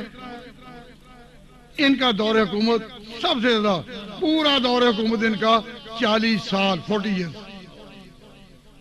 حضرت عمر کی خلافت 10 سال کے قریب، حضرت عثمان کی 12 سال کے قریب، لیکن معاویہ کی حکومت، خلافت اور گورنی کی 40 سال. معاویہ حضور سے کتنا دور ہو چکا ہے؟ صدیق اکبر کا دور گیا، حضرت عمر کا دور گیا، حضرت عثمان کا دور گیا، حضرت علی کا بھی دور گیا، اب حسن کا بھی دور مختصر تھا، اب امیر معاویہ. تو امیر معاویہ کا جو دور ہے حضور سے، ان کا دور حضور سے کافی دور، دور کافی دور تھا. اب آپ سے ایک بات پوچھتا ہوں، ورنہ میں کہوں گا کہ آپ سو رہے ہیں میں بھی چھوڑ دوں گا. مولانا ہاشمی صاحب، سوال یہ ہے کہ حضور کے صحابہ کی تعداد، حضور کے صحابہ کی تعداد دن بدن بڑھ رہی ہے یا گھٹ رہی ہے؟ بڑھ نہیں میں کوئی ناراض نہ ہوں، کم ہو رہی ہے کہ حضرت ابوبکر صدیق کے دور میں جو صحابہ فوت ہوئے تو صحابہ کی گنتی میں کمی ہوئی یا زیادتی؟ اور کچھ اور لوگ پیدا ہوئے تو جو تناسب تھا، ریشیو تھی، اس میں اور کمی ہوئی. حضرت عمر نے 10 سال کے قریب حکومت کی تو 10 سال میں کتنے فوت ہوئے ہوں گے؟ بہت. اب صحابہ کی تعداد گھٹی یا بڑھی؟ بتا دو. گھٹی. اور حضرت عثمان کی خلافت پھر 12 سال تو پھر اور گھٹی. اور امیر معاویہ کے اس زمانے میں صحابہ 5% سے زیادہ نہیں، یعنی بہت تھوڑی تعداد، صحابہ کی تعداد بہت تھوڑی رہ گئی. تو امیر معاویہ جب شام کے امیر تھے، اب انہوں نے، ان کو بڑا غم تھا. کیا غم تھا؟ اپنے بارے میں ان کو نظر آ رہا تھا کہ اب سفر آخرت پیش آنے والا ہے، لیکن سب سے زیادہ ان کو اندیشہ تھا کہ میں یہ ملک کس کے پاس چھوڑوں، اس ملک کا نظام کیسے چلے، اس کی بڑی فکر تھی. تاریخ نے یہ شہادت محفوظ کر لی ہے کہ امیر معاویہ بہت حزین کئیب دیکھے گئے. ان سے پوچھا گیا آپ اتنے، فرمایا کہ یہ سلطنت اسلام کی جو میراث چلی آ رہی تھی بڑوں کی، اب میں کس کے پاس چھوڑوں، کیا کروں؟ تو انہوں نے ایک سوال پیدا کیا.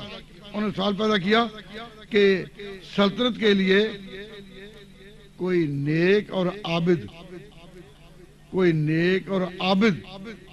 بزرگ وہ چنا جائے، یا جو امور سلطنت اور جہاں بانی اور حکمرانی کے آداب میں آگے کس کو چنوں میں؟ مجھے بتاؤ کہ اس کے لیے نیک آدمی یا تجربہ کار آدمی کی ضرورت ہے. اب اس وقت مسلمانوں کا ذہن اس طرف تھا کہ مسلمان بر صغیر میں بہت علاقوں پر قبضہ کر چکے تھے، روم پر، ایران پر، شام پر، مصر پر، یمن پر مسلمان قبضہ کر چکے تھے. اب کون سا علاقہ ہے؟ اب مسلمانوں کے لیے ایک ہی صورت تھی. وہ کیا صورت تھی؟ کہ استنبول کے راستے وہ یورپ کا رخ کریں، استنبول کی راہ سے یورپ کا رخ کریں. تو حضرت امیر معاویہ نے اپنے دور خلافت میں اپنے فوجیوں کو کہا کہ باہری جنگ کے لیے تیاری کرو، باہری جنگیں لڑنی ہیں ہم نے. اب تو باہری جنگ کی انہوں نے ٹریننگ کے لیے اپنی فوج کو کہا. آخری وقت میں انہوں نے سوال کیا کہ صحابہ کی تعداد تو بہت کم ہے. اب وہ دور نہیں جس دور میں کہ حضرت ابوبکر صدیق رضی اللہ تعالیٰ عنہ نے اپنے بعد عمر کو جانشین کیا، یا وہ دور نہیں کہ حضرت عمر نے اپنے بعد کے لیے عثمان و علی کو داخل فہرست کیا. اب سلطنت کو بچانے کے لیے اور لڑنے کے لیے، آداب حکمرانی اور جہاں کے لیے ہمیں انتخاب کرنا ہے. تو حضرت مغیرہ بن شعبہ نے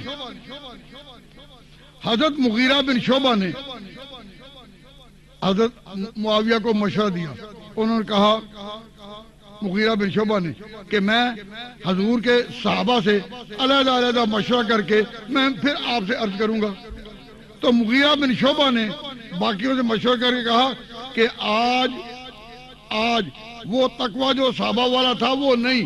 اگر کوئی حکمران ایسا آیا جو کمزور ہو جس میں یہ قوت باہری جنگوں کی نہ ہو تو ہم مسلمان یورپ کی طرف نہیں بڑھ سکیں گے. تو مغیرہ بن شعبہ ہیں جنہوں نے مشورہ دیا امیر معاویہ کو کہ آپ کا بیٹا نیوی میں مہارت حاصل کر چکا ہے یزید, تو اس کو قائم کریں. امیر معاویہ نے کہا کہ تمہاری بات ٹھیک ہے لیکن وہ بیٹا ہے, اور اسلام میں باپ بیٹے کو کیسے مقرر کرے؟ اسلام میں یہ روایت نہیں.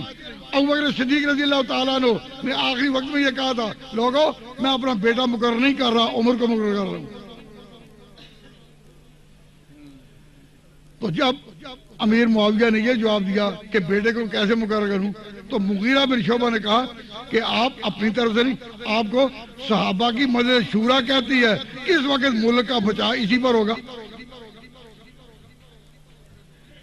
تو امیر معاویہ نے ان کے کہنے پر بیٹے کو مقرر کیا, لیکن ساتھ ایک نصیحت کی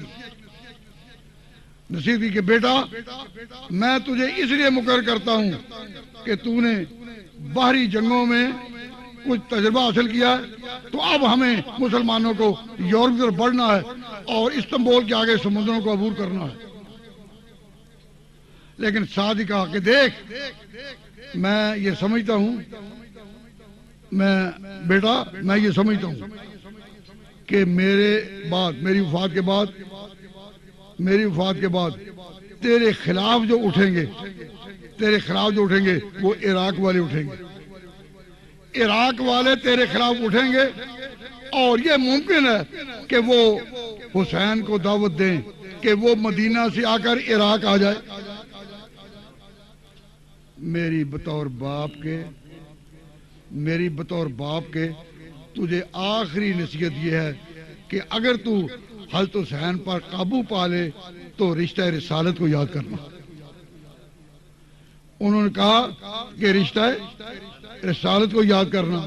اب حضرت معاویہ حضور اکرم صلی اللہ علیہ وسلم کے رشتے کی طرف توجہ دلا کر خود بری ہو گئے کہ اگر تو ان پر قابو پائے تو رشتہ رسالت کو یاد کرنا. لیکن یزید نے رشتہ رسالت کا اگر احترام نہیں کیا تو اس کی ذمہ داری اس پر ہے یا باپ پر؟ کیوں بھائی؟ باپ تو یہ کہہ کر کہ رشتہ رسالت کو یاد کرنا یہ کہا. اور طبری نے یہ روایت بھی لکھی ہے کہ امیر معاویہ نے ہاتھ میں, اے پروردگار تو جانتا ہے دل کے رازوں کو, تو جانتا ہے دل کے بھیدوں کو, اگر میں نے یزید کو اس لیے مقرر کیا ہو کہ میرا بیٹا ہے اور شفقت پدری اور محبت پدری نے مجھ کا مادہ کیا تو تو ہمیں غارت فرما, اور اگر میں نے اس لیے کیا ہے کہ یہ سلطنت آگے بڑھے اور اس میں وہ مضبوط حکمران ہوں کہ جو عیسائیوں کے چکر میں نہ آئیں اور ان کا سلطنت کا سودا نہ کریں, اگر تو ہے تو ان کی مدد فرما. مسئلہ ہمارا مسلمانوں کا یہ ہے, سنو ہمارا عقیدہ یہ ہے کہ علم غیب خدا جانتا ہے. علم غیبی کسرم بھی دانت بجز پروردگار, علم غیب خاصہ باری تعالیٰ ہے. امیر معاویہ کو میں یہاں وضو سے ہوں, اپنے دل کی پوری گہرائیوں سے اور علم کی پوری بصیرت سے آپ کے سامنے یہ کہتا ہوں, اگر امیر معاویہ کو پتا ہوتا کہ میرے بیٹے کا کردار یہ ہوگا اور اس نے یہ کرنا ہے تو کبھی اس کا مقرر نہ کرتے. وہ یہ کہہ کر کہ اگر تو حسین پر قابو پائے تو رشتہ رسالت کو یاد کرنا, اور سے کہنا کہ اگر تو جانتا ہے کہ میں شفقت پدری سے کو مقرر کر رہا ہوں تو تو ہمیں غارت فرما. اس قسم کی دعائیں کرنا. جب انہوں نے کر لی تو جو کچھ یزید نے کیا یا جو کچھ اس کے کارندوں نے کیا یا جو کچھ ابن زیاد نے کیا یا جو کچھ شمر نے کیا, اس کی ذمہ داری کرنے والوں پر ہے, امیر معاویہ پر نہیں ہے. تو میں یہ عرض کرتا ہوں کہ امیر معاویہ کا تعارف جو یہاں سے کرتے ہیں نا کہ جی یزید کا باپ, تو یہاں سے کرنا چاہیے یا مصطفیٰ کا انتخاب وہاں سے کرنا چاہیے؟ کہاں سے؟ تو جو میں نے آپ سے کہا کہ اگر آپ جڑ سے ذکر کریں تو بات اور نکلتی ہے. اب جس شخص نے 40 سال اسلام کے لیے محنت کی اور 40 سال وہ ایسی حکومت کی کہ لوگ شام کے اور مصر کے ان پر جان قربان کرتے تھے, اس کو ایک ہی واقعہ کے ساتھ افسوس یہ کہ ہمارے اپنے نوجوان تاریخ کے طالب علم بنے تو یزید کی ذمہ داری یزید پر ہے, امیر معاویہ پر نہیں. میری بات سمجھ آئی نا؟ اب ذرا اس طرف ذرا غور کریں کہ حضرت حسین رضی اللہ تعالیٰ عنہ کہاں تھے؟ مدینہ میں، اور یہ واقعہ سارا عراق میں پیش آیا۔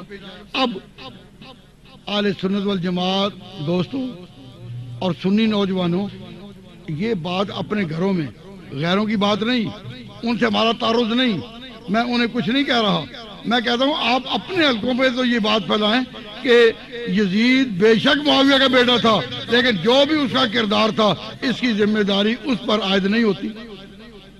حضرت حسین کے قتل کی شہادت کی ذمہ داری اول اہل عراق پر، اور دوسرا ان ظالم نمائندوں پر جو حکومت کے مشن سے ابن زیاد اور شمر عراق کی حدود میں داخل ہو چکے تھے۔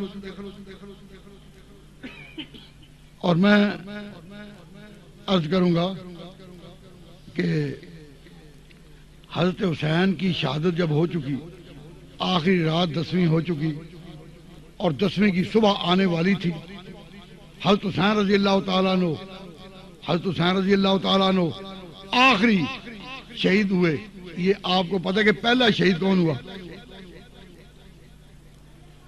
کربلا میں جنہوں نے جامع شہادت نوش فرمایا، ان میں پہلا شہید کون ہے؟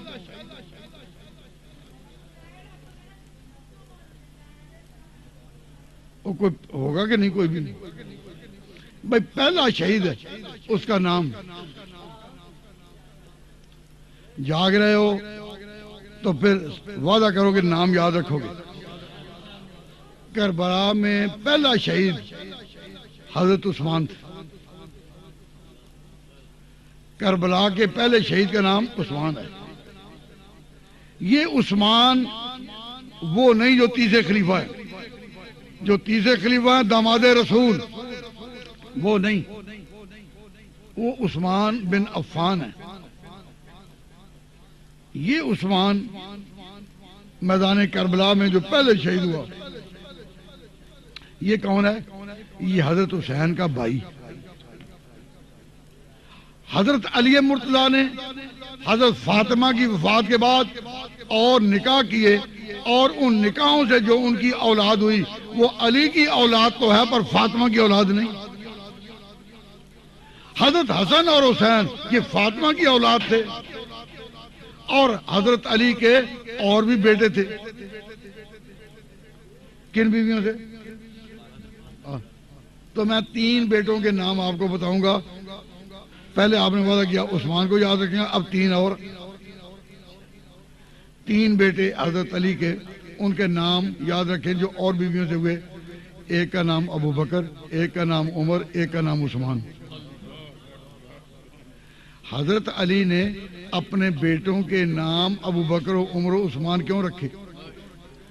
اور کوئی دشمنوں کے ناموں پر نام رکھتا ہے اپنے بیٹوں کا؟ رکھتا ہے؟ جب انہوں نے یہ نام رکھے تو معلوم ہوا کہ ان کے ساتھ ان کا تعلق محبت کا تھا، عداوت کا نہیں تھا۔ اور جب کسی نے بات مانی نہ ہو تو وہ الٹی تعویل کرتے ہیں کہ نہیں، یہ نام اس لیے رکھے تھے کہ ان ناموں کے ساتھ ان کو پیٹا کرے۔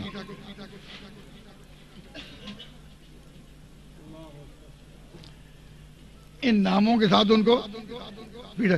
تو میں کہتا ہوں کہ تم بھی پھر اپنے بیٹوں کے کسی کے نام رکھو، فرعون، حامان، تاکہ تم بھی پیٹا کرو۔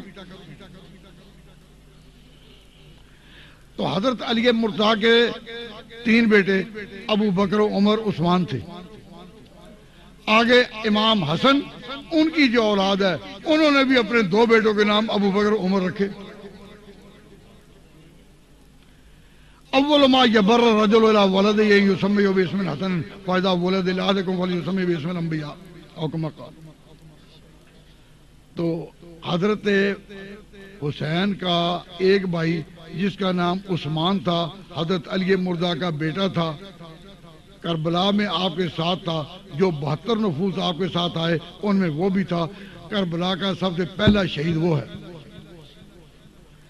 تو حضرت حسین رضی اللہ تعالیٰ عنہ میدان کربلا کے آخری شہید، اور پہلا شہید کون ہے؟ حضرت عثمان، اور آخری شہید یہ کب کی بات ہے؟ 10 محرم تھی، 10 محرم جب حضرت حسین رضی اللہ تعالیٰ عنہ شہید ہو گئے.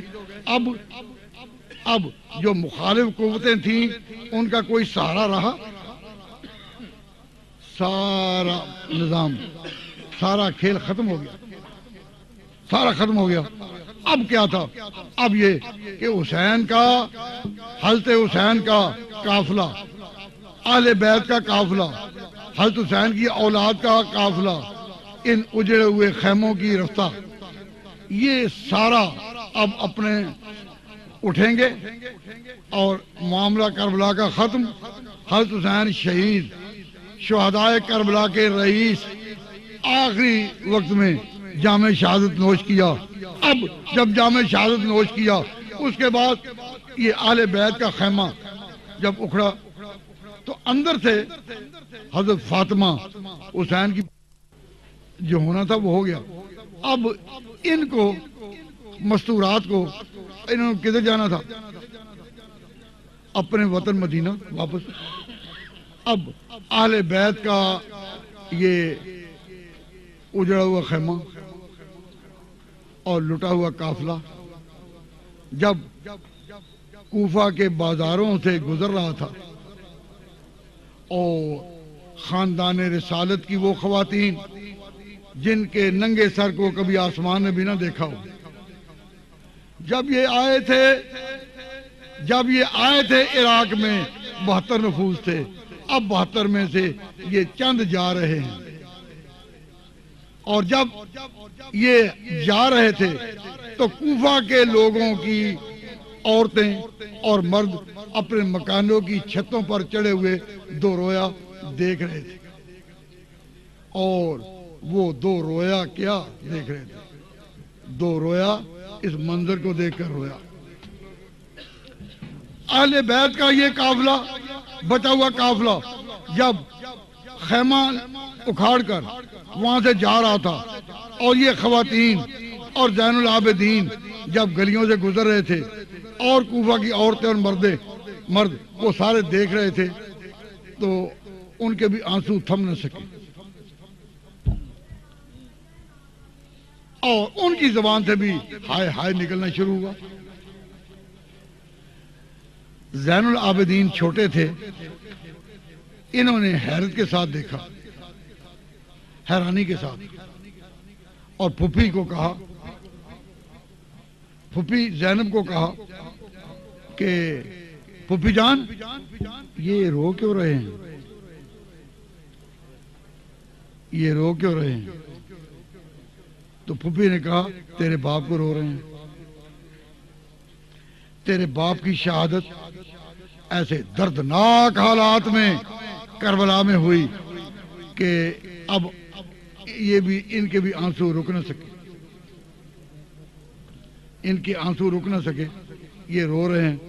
تو زین العابدین نے اس پر سوال کیا، وہ بھی تاریخ نے محفوظ کر لیا. زین العابدین اس پر سوال کرتے ہیں کہ پھوپھی ان ہؤلاء یبکون علینا، ان ہؤلاء یبکون علینا فمن قتلنا غیرہم، کہ اب تو یہ ہم پر رو رہے ہیں لیکن مجھے بتاؤ کہ پھر ہمارے باپ کو قتل کس نے کیا؟ میرے باپ کو رونے والے دونوں طرف کوفہ کی گلیوں اور بازاروں میں جو نظر آ رہے ہیں اور اپنے آپ کو کہہ رہے ہیں ہم حسین کے خیر خواہ ہیں، تو مجھے بتاؤ یہ اگر حسین کے خیر خواہ ہیں تو ہمارا قاتل کون ہے؟ ان ہؤلاء یبکون علینا فمن قتلنا غیرہم. پھوپھی بھی سہم گئی. کیوں؟ جب یہ سوال اٹھا کہ پھر ہمارا قاتل کون ہے، اس سوال کو سننے والے بھی سن رہے تھے، اور قاتل پہ گزرتا ہے وہ لمحہ گراں بے حد، قاتل پہ گزرتا ہے وہ لمحہ گراں بے حد، مظلوم کی آنکھوں سے جب اشک نہ ہوں جاری. مظلوم ظلم کی انتہا پر ہو لیکن قوت ایمان میں اس مقام پر کہ اس کے آنسو جاری نہیں، پھر ظالم کہتا ہے کہ ہاں میں نے تو حد کر دی اور یہ ابھی تک رویا نہیں. ظالم پہ گزرتا ہے وہ لمحہ گراں بے حد، مظلوم کی آنکھوں سے جب اشک نہ ہوں جاری، ہنگامہ ہستی میں انسان تو انسان ہے، پتھر بھی بکھر جائے جب ضرب لگے کاری۔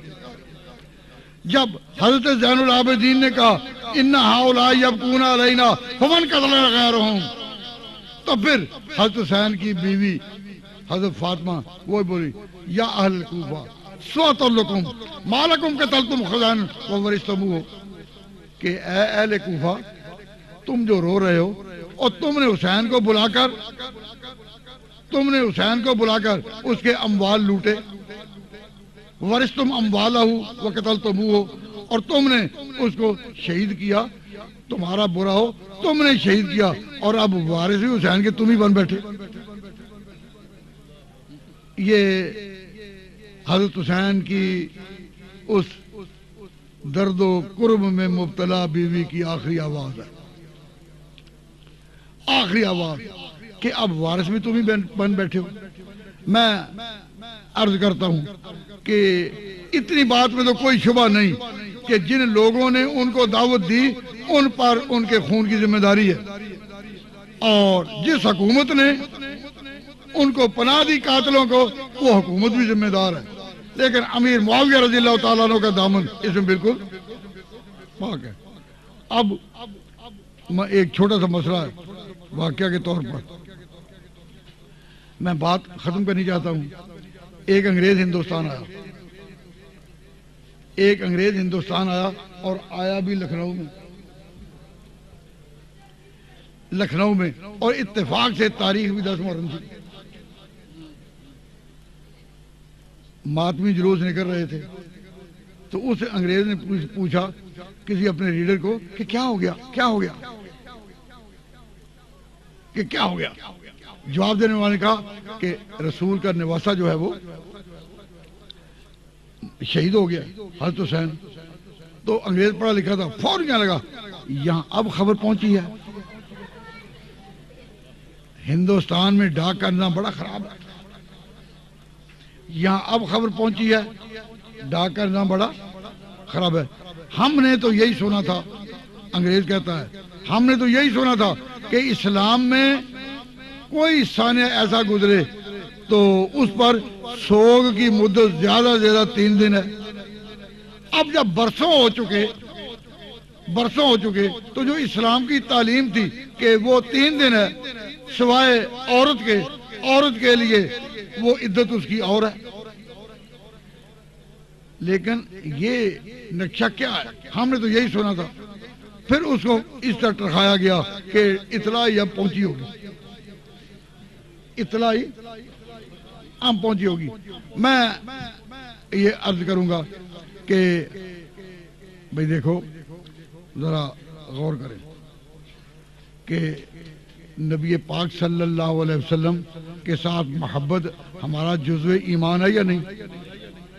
جس کو حضور سے محبت نہیں اس کا ایمان ہی کیا؟ تو اب حضور سے محبت ہونے کا نتیجہ کیا کہ ہمیں حضور کی اولاد سے بھی محبت ہونی چاہیے یا نہیں؟ آپ کے استاد کا بیٹا آ جائے یا پیر کا بیٹا آ جائے، آپ محبت سے اٹھا لاتے ہیں کہ جی ہمارے استاد کا اور پیر کا بیٹا ہے۔ تو میں یہ کہتا ہوں بھائیو، رسول اللہ صلی اللہ علیہ وسلم کی اولاد جو باقی ہے وہ وہی ہے جو فاطمہ کے ذریعے سے باقی رہی۔ ما کان محمد ابا احد من رجالکم، آپ مردوں میں سے تو کسی کے باپ نہیں، لیکن حضور کی جو نسل باقی رہی وہ کن کے ذریعہ؟ حسن اور حسین کے ذریعہ، اولاد فاطمہ کے ذریعہ، ان کی اولاد۔ اب ہمیں حضور کے رشتے کے پیش نظر ہر اس کی جو فاطمہ کی اولاد سے ہو اسے محبت اور پیار ہونا چاہیے۔ تو اہل بیت کی محبت جزو ایمان ہے، اہل بیت کی محبت جزو ایمان ہے۔ اور اس لیے میں کہا کرتا ہوں اپنے بھائیوں کو کہ بھئی حضور کی جو اولاد ہے وہ ساری لائق احترام ہے۔ تو جب میں پڑھایا کرتا تھا ان دنوں ایک طالب علم نے سوال کیا تھا، مجھے یاد ہے، اس نے کہا جی حضور کی اولاد میں ایسے بھی سید ہوں جو بے نماز ہوں یا ایسے بھی ہوں اور شراب پیتے ہوں تو کیا وہ بھی لائق احترام ہے؟ تو میں نے کہا بھئی یہ تو مفتیوں سے پوچھو، میں تو فتویٰ دیتا نہیں، لیکن فتوے کی زبان کے علاوہ اگر تم بات پوچھو تو کہہ دیتا ہوں، فتوے کی زبان میں نہیں کہیں۔ میں کہ سنو، حضور کے خاندان سے، حضرت فاطمہ کے خاندان سے، حضرت حسن اور حسین کے خون سے کسی کی بھی نسبت ہو، کتنا ہی گناہگار کیوں نہ ہو، تو میرے سوال کا جواب تم دو کہ جو پرس یا جو کاتب قرآن کی لکھنے میں کوئی آیت کی غلطی کر جائے یا زیر زبر کی غلطی کر جائے، اس کے بارے میں یہی کہوں گا کہ اس قرآن کو پڑھو نا، لیکن پاؤں کی ٹھوکر اس کو بھی ماری نہیں جاتی۔ قرآن اگر غلط لکھا جائے کہیں تو اس کے بارے میں یہی کہوں گا کہ اس کو پڑھو نا، لیکن پاؤں کی ٹھوکر اس کو بھی ماری نہیں جاتی۔ فاطمہ کے خون کو میرا عقیدت کا سلام ہے۔ اس سے جو نبی پاک صلی اللہ علیہ وسلم کا سلسلہ آگے چلا، بلکہ کل بنو ہاشم کا جو سلسلہ چلا، یہ خاندان لائق احترام ہے۔ اگر کسی کو غلطی میں مبتلا دیکھو اس کی پیروی نہ کرو، لیکن پاؤں کی ٹھوکر نہ رو، وہ کہے گا پھر سمجھیں کیا کریں گے تو ٹھیک، ٹھوکر نہیں ماریں گے، لیکن سمجھے کیا؟ میں کہا سمجھنا ہے تو پھر یوں سمجھو کہ سونے کا ٹکڑا تھا، نالی میں گر پڑا۔ اگر کسی سادات میں سے اور فاطمہ کے خون میں سے کسی کو اس درجے میں آلودہ دیکھو تو کہو کہ سونے کا ٹکڑا تھا نالی میں۔ جو سونا نالی میں گر جائے اس کو نکالا اور دھویا جاتا ہے یا اس کو گٹر میں جانے دیا جاتا ہے؟ ہاں جی، اس کو گٹر میں جانے نہیں دیا جاتا۔ تو ہم حضور کے غلام ہیں، حضور کے امتی ہو کر حضور کا نشان ہے، حضور کی صلبی اولاد نہیں، ہم آپ کی روحانی اولاد کا عنوان ہے۔ ہم جب اس درجے میں ہیں تو حضور اکرم صلی اللہ علیہ وسلم کی صلبی اولاد جو حضرت حسن اور حسین کے ذریعے باقی رہی، ان کا بھی احترام، اس احترام کو کیا کہتے ہیں؟ محبت۔ اور ایک لفظ ہے اطاعت۔ اطاعت اور ہے، محبت اور ہے۔ اطاعت اور ہے، محبت اور ہے۔ اطاعت صدق کی ہے، سچائی کی، حق کی، سچ کی، اور محبت جذبات کی بھی ہوتی ہے۔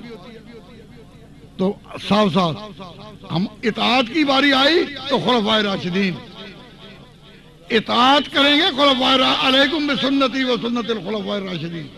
اطاعت کی باری آئے تو اطاعت کریں گے راشدین کی، یہ ہمارا اسلام ہے۔ تو میرا یہ پیغام ہے، اسلام ما اطاعت خلفائے راشدین، ایمان ما محبت آل محمد، کہ خلفائے راشدین کی اطاعت کریں گے، آل محمد سے محبت کریں گے۔ محبت اور چیز ہے، اطاعت اور چیز ہے۔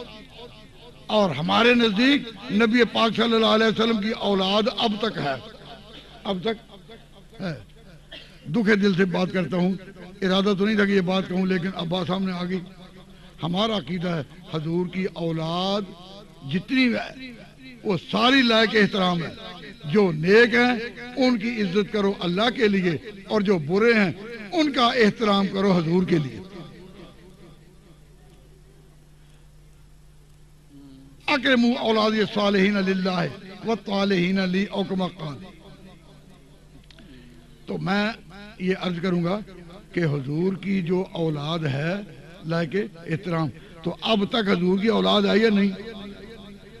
اہل بیت کا لفظ اولاً تھا صرف ازواج مطہرات کے لیے، ازواج مطہرات جب فوت ہو گئیں، اب اہل بیت کا سلسلہ جو آگے چلا وہ فاطمہ کی اولاد سے چلا۔ قرآن نے امہات المومنین کو کہا اہل بیت، اور حضور نے ان کو بھی ایک چادر کے نیچے جگہ دے کر کہا، اور آیت اہل بیت کی پڑھی کہ حضور کی اب اہل بیت کن کے ذریعے سے باقی رہے گی؟ بھئی یہ وہ سو گیا ہے، وہ سویا نہیں سیدھا کر رہا ہے نہیں۔ بھائی سفر میں جا رہے تھے تو کسی نے بے تکلفی میں کہا نا آؤ آؤ چلو، تو وہ کہتا ہے نا ایک گھر والی ساتھ ہے، تو گھر والی کس کو کہتے ہیں؟ گھر والی یا گھر والے کس کو کہتے ہیں؟ بیوی بچوں کو گھر والی. تو والی جو لفظ ہے گھر والی، والی کو عربی زبان میں کہتے ہیں اہل. اہل لاہور کیا معنی؟ لاہور والو. اہل لاہور، لاہور والو. تو اہل کا معنی والے. اور بیت عربی زبان میں کہتے ہیں گھر کو. مکہ کیا ہے؟ کعبہ کیا ہے؟ بیت اللہ. بیت اللہ اللہ کا گھر. تو بیت کا معنی گھر اور اہل کا معنی والے یا والی. تو یہ جو آپ کا محاورہ ہے گھر والی، عربی میں اس کو کہتے ہیں اہل بیت. اہل کا معنی والی اور بیت کا معنی گھر. گھر والی اہل بیت. تو قرآن نے اہل بیت کہا ہے گھر والیوں کو. اے نبی کی گھر والیوں، لستن کاحد من النساء ان اتقیتن. اے نبی کی گھر والیوں، تم دوسری عورتوں کی طرح نہیں ہو. تم دوسری عورتوں کی طرح. اور جب حضور کی بیویاں جو ہیں اور عورتوں کی طرح نہیں، تو حضور ہمارے جیسے ہو سکتے؟ اور جب ان کی بیویاں اور عورتوں کی طرح ہیں تو حضور کو ہم اپنے جیسا کہہ سکتے ہیں؟ نہ. انسان تو ہے لیکن انسان نرالا ہے. کسی مسلمان کا یہ عقیدہ نہیں ہو سکتا کہ حضور ہم جیسے ہیں. ان کی بیویاں عام عورتوں جیسی نہیں اور حضور بھی ہم جیسے نہیں. اشتراک نوعی ہے. انسان تو ہے لیکن انسان نرالا ہے. تو اہل بیت کا معنی. لیکن حضور کی جتنی بھی بیویاں کوئی زندہ ہے؟ سب فوت ہو گئی. سب فوت ہو گئی. اور حضور کے بعد یہ جو اہل بیت کا سلسلہ خاندان تھا وہ کس کے ذریعے چلا؟ فاطمہ کی اولاد کے ذریعے. تو ہمارا عقیدہ کیا ہے؟ سن لو سن لو. حضرت فاطمہ کی اولاد کی برکت اور ان کا تبرک اور ان کی عظمت اب تک ہے. اہل بیت ختم نہیں ہوئے. لیکن نہایت افسوس سے کہنا پڑتا ہے کہ نجف اشرف کے ایک مجتہد نے ذخیرۃ العباد کے نام سے ایک فتویٰ شائع کیا اور کہا کہ نہیں، اہل بیت آگے نہیں، وہ صرف 9 تک ہیں، 3 کو چھوڑ کر. پہلے 3 کون؟ علی، حسن، حسین. اس کے بعد 9 ہیں. یہی اہل بیت ہیں جن کی اطاعت ہے، جن کی پیروی ہے. اس کے بعد اہل بیت کوئی نہیں. ہم کہتے ہیں اب تک ہیں. اس لیے جہاں بھی ہم کسی سید کو یا حضور کی اولاد میں کسی کو دیکھیں ہم سمجھتے ہیں کہ وہ اللہ کی محبت ہے. تو اہل بیت اب تک ہیں یا 9 تک؟ اب تک ہیں یا 9 تک؟ اب تک ہیں. ہم یہ مانتے ہیں کہ وہ اب تک ہیں. کیوں؟ دعویٰ یہودیوں کا یہ تھا کہ اس پیغمبر کی اولاد نہیں، آگے سلسلہ نہیں چلے گا. ہم کہتے ہیں کہ اللہ نے جواب دیا کہ چلے گا. ما کان محمد ابا احد من رجالکم. یہ ٹھیک ہے کہ وہ مردوں میں سے کسی کے باپ نہیں، بلکہ رسول اللہ. لیکن اللہ کے رسول بھی ہیں. جب رسول ہیں تو آپ کی روحانی اولاد اتنی وخاتم النبیین کہ قیامت تک جو ہوں گے وہ اسی کی روحانی اولاد ہوں گے. تو اللہ تعالیٰ نے جو خبر دی کہ یہودیوں تم کہتے ہو کوئی نہیں، میں کہتا ہوں یہ. تو اگر ہم کہیں کہ 9 تک تو پھر آپ کی پھر اہل بیت آگے چلی نہ. صحابہ کو ویسے ختم کر دیا اور اہل بیت کو 9 پر ختم کر دیا. صحابہ کی عظمت کو، خلافت کو ویسے ختم کیا اور اہل بیت کو 9 پر ختم کیا. تو پھر یہ ختم والے ہی ہو گئے نا.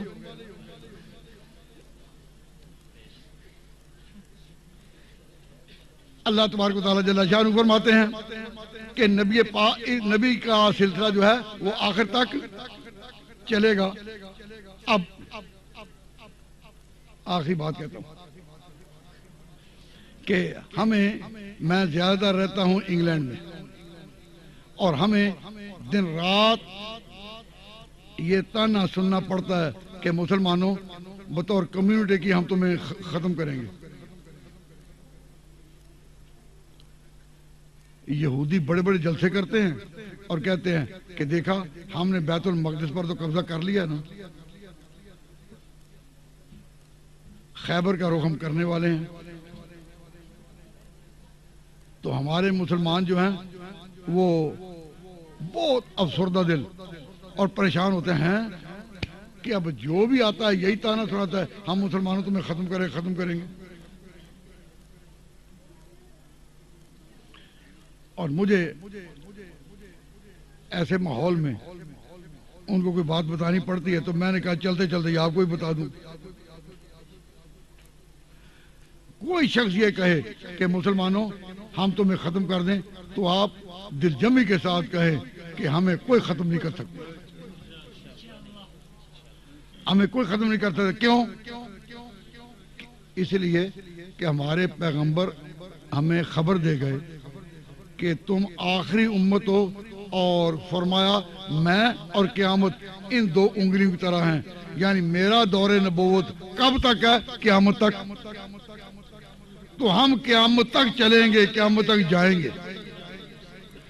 یہ حالات کے پیش نظر کہنا ہم گئے ہم مرے نہ کہ جی یہ ہو گیا مسلمانوں سے، یہ ہو گیا مر گئے۔ ہم کہتے ہیں سنو، اس مسلمان قوم کی تاریخ سورج کی طرح رہی، ادھر ڈوبے ادھر نکلے، ادھر ڈوبے ادھر نکلے۔ سورج ڈوبتا بھی ہے اور طلوع بھی ہوتا ہے۔ یہ قوم وہ ہے جو ان تمام منظروں سے ہوتی آئی ہے اور یہ قیامت تک رہے گی۔ حضور نے جو کچھ کہا ہو کر رہا، جو اب تک نہیں ہوا وہ ہو کر رہے گا۔ ہر ناممکن بات ممکن ہو سکتی ہے، زمین اپنے جنبش سے، زمین اپنے محور سے ٹل سکتی ہے، پر لب مصطفیٰ کی جنبش نہ غلط ہوئی نہ ہو سکتی۔ حضور نے کہا ہاں ہیں اس وقت تک، تو ہم یقیناً رہیں گے۔ یہ نظام سارا بندوں کے اختیار میں نہیں، خدا کے اختیار میں بھی ہے۔ اللہ تعالیٰ بھی جب نظام کو تبدیل کرتا ہے تو دیکھنے والے دیکھتے رہ جاتے ہیں، حیران ہونے والے حیران رہ جاتے ہیں۔ تو سارا بندوں کے ہاتھ میں ہے یا خدا کے ہاتھ میں ہے؟ اصل اللہ کے ہاتھ میں ہے۔ جب اللہ کے ہاتھ میں ہے تو ہمارا یقین ہے ہم قیامت تک ہیں۔ یہ نا جو کہتے ہیں مرے نہیں، قیامت تک ہیں۔ اگر کوئی یہ کہے کہ ہم تو دیکھتے ہیں کہ ہمارے اتنے مر گئے، سنو ٹھیک ہے، بہت سے لوگ، بہت سے خاندان اور بہت سے ملکوں کے لوگ مر گئے، لیکن آپ یہ بتائیں کہ جو مرے ہیں وہ افراد کے طور پر مرے ہیں۔ جتنے ہمارے بھائی دوسرے ملکوں میں مرے ہیں، حالات کے انقلاب میں مرے ہیں، وہ بطور افراد کے مرے ہیں۔ یاد رکھو فرد مرتے ہیں، قومیں نہیں مرتی۔ موت کن پر آتی ہے؟ قوموں پر نہیں آتی۔ جب ہم نہیں تھے حضور کی قوم تھی یا نہیں؟ اور جب ہم نہیں ہوں گے تو حضور کی قوم ہوگی یا نہیں؟ تو معلوم ہوا کہ موت افراد پر ہے، قوم پر نہیں۔ حضور کی جو امت ہے، حضور کی جو قوم ہے، حضور نے جو طبقہ بنایا، جو امت مسلمہ ہے، یہ ہمیشہ رہے گی۔ حالات کچھ آئے، ان کے پیچھے خدا کا وعدہ ہے اور پیغمبر اس کے ترجمان ہے۔ تو ہمیں اس سے ڈرنا نہیں چاہیے، بطور قوم کے مرنا نہیں۔ تو اس طرح کرو کہ جب تک اہل کفر مسلمانوں کو آنکھیں دکھا رہے ہیں، یا جب تک کفر لوگوں کو آنکھیں دکھا رہا ہے، اس وقت تک تم اپنے ایمان کو محفوظ رکھنے کی محنت کر لو کہ اپنے بزرگوں کا تذکرہ آج آپ نے جو حضرت حسین کو عقیدت پیش کی اور ان کی یاد میں ایک جلسہ کیا اور واقعات کربلا کو سنا، یہ بھی اپنے ایمان کی قوت کو تیز کرنے کے لیے اور تازہ کرنے کے لیے اپنے بزرگوں کی طرف بڑھنا ہے۔ جب تک یہ حالات ہیں غفلت میں گزارو نہ، اپنے ایمان کو تازہ کرنے میں اور اپنے علم کو تازہ کرنے میں اور اپنی تاریخ کو تازہ کرنے میں وقت گزارو۔ اور یہی طریقہ رہا ہے ہمارے بزرگ 1857 کی جنگ آزادی میں، جب انگریز سے ٹکرائے، جب کامیاب نہ ہوئے، انہوں نے علمی درسگاہیں قائم کر لیں اور سارا وقت علم پر لگایا۔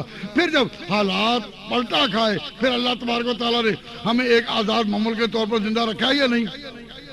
مایوسی نہیں، مایوسی کفر ہے، مایوسی کفر ہے۔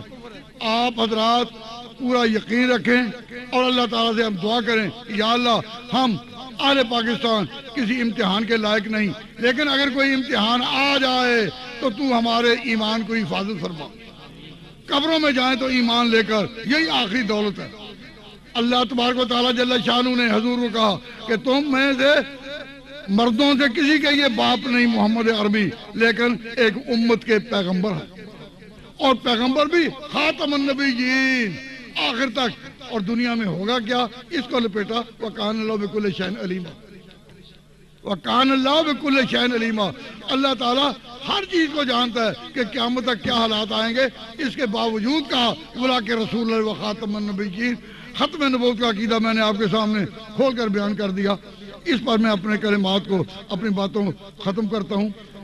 ہم اللہ تبارک و تعالیٰ جل شانہ ان صالحین اہل بیت کی محبت میں قائم اور دائم رکھے, اور ان کا صدقہ ہمیں حضور کی محبت زیادہ سے زیادہ عطا فرمائے.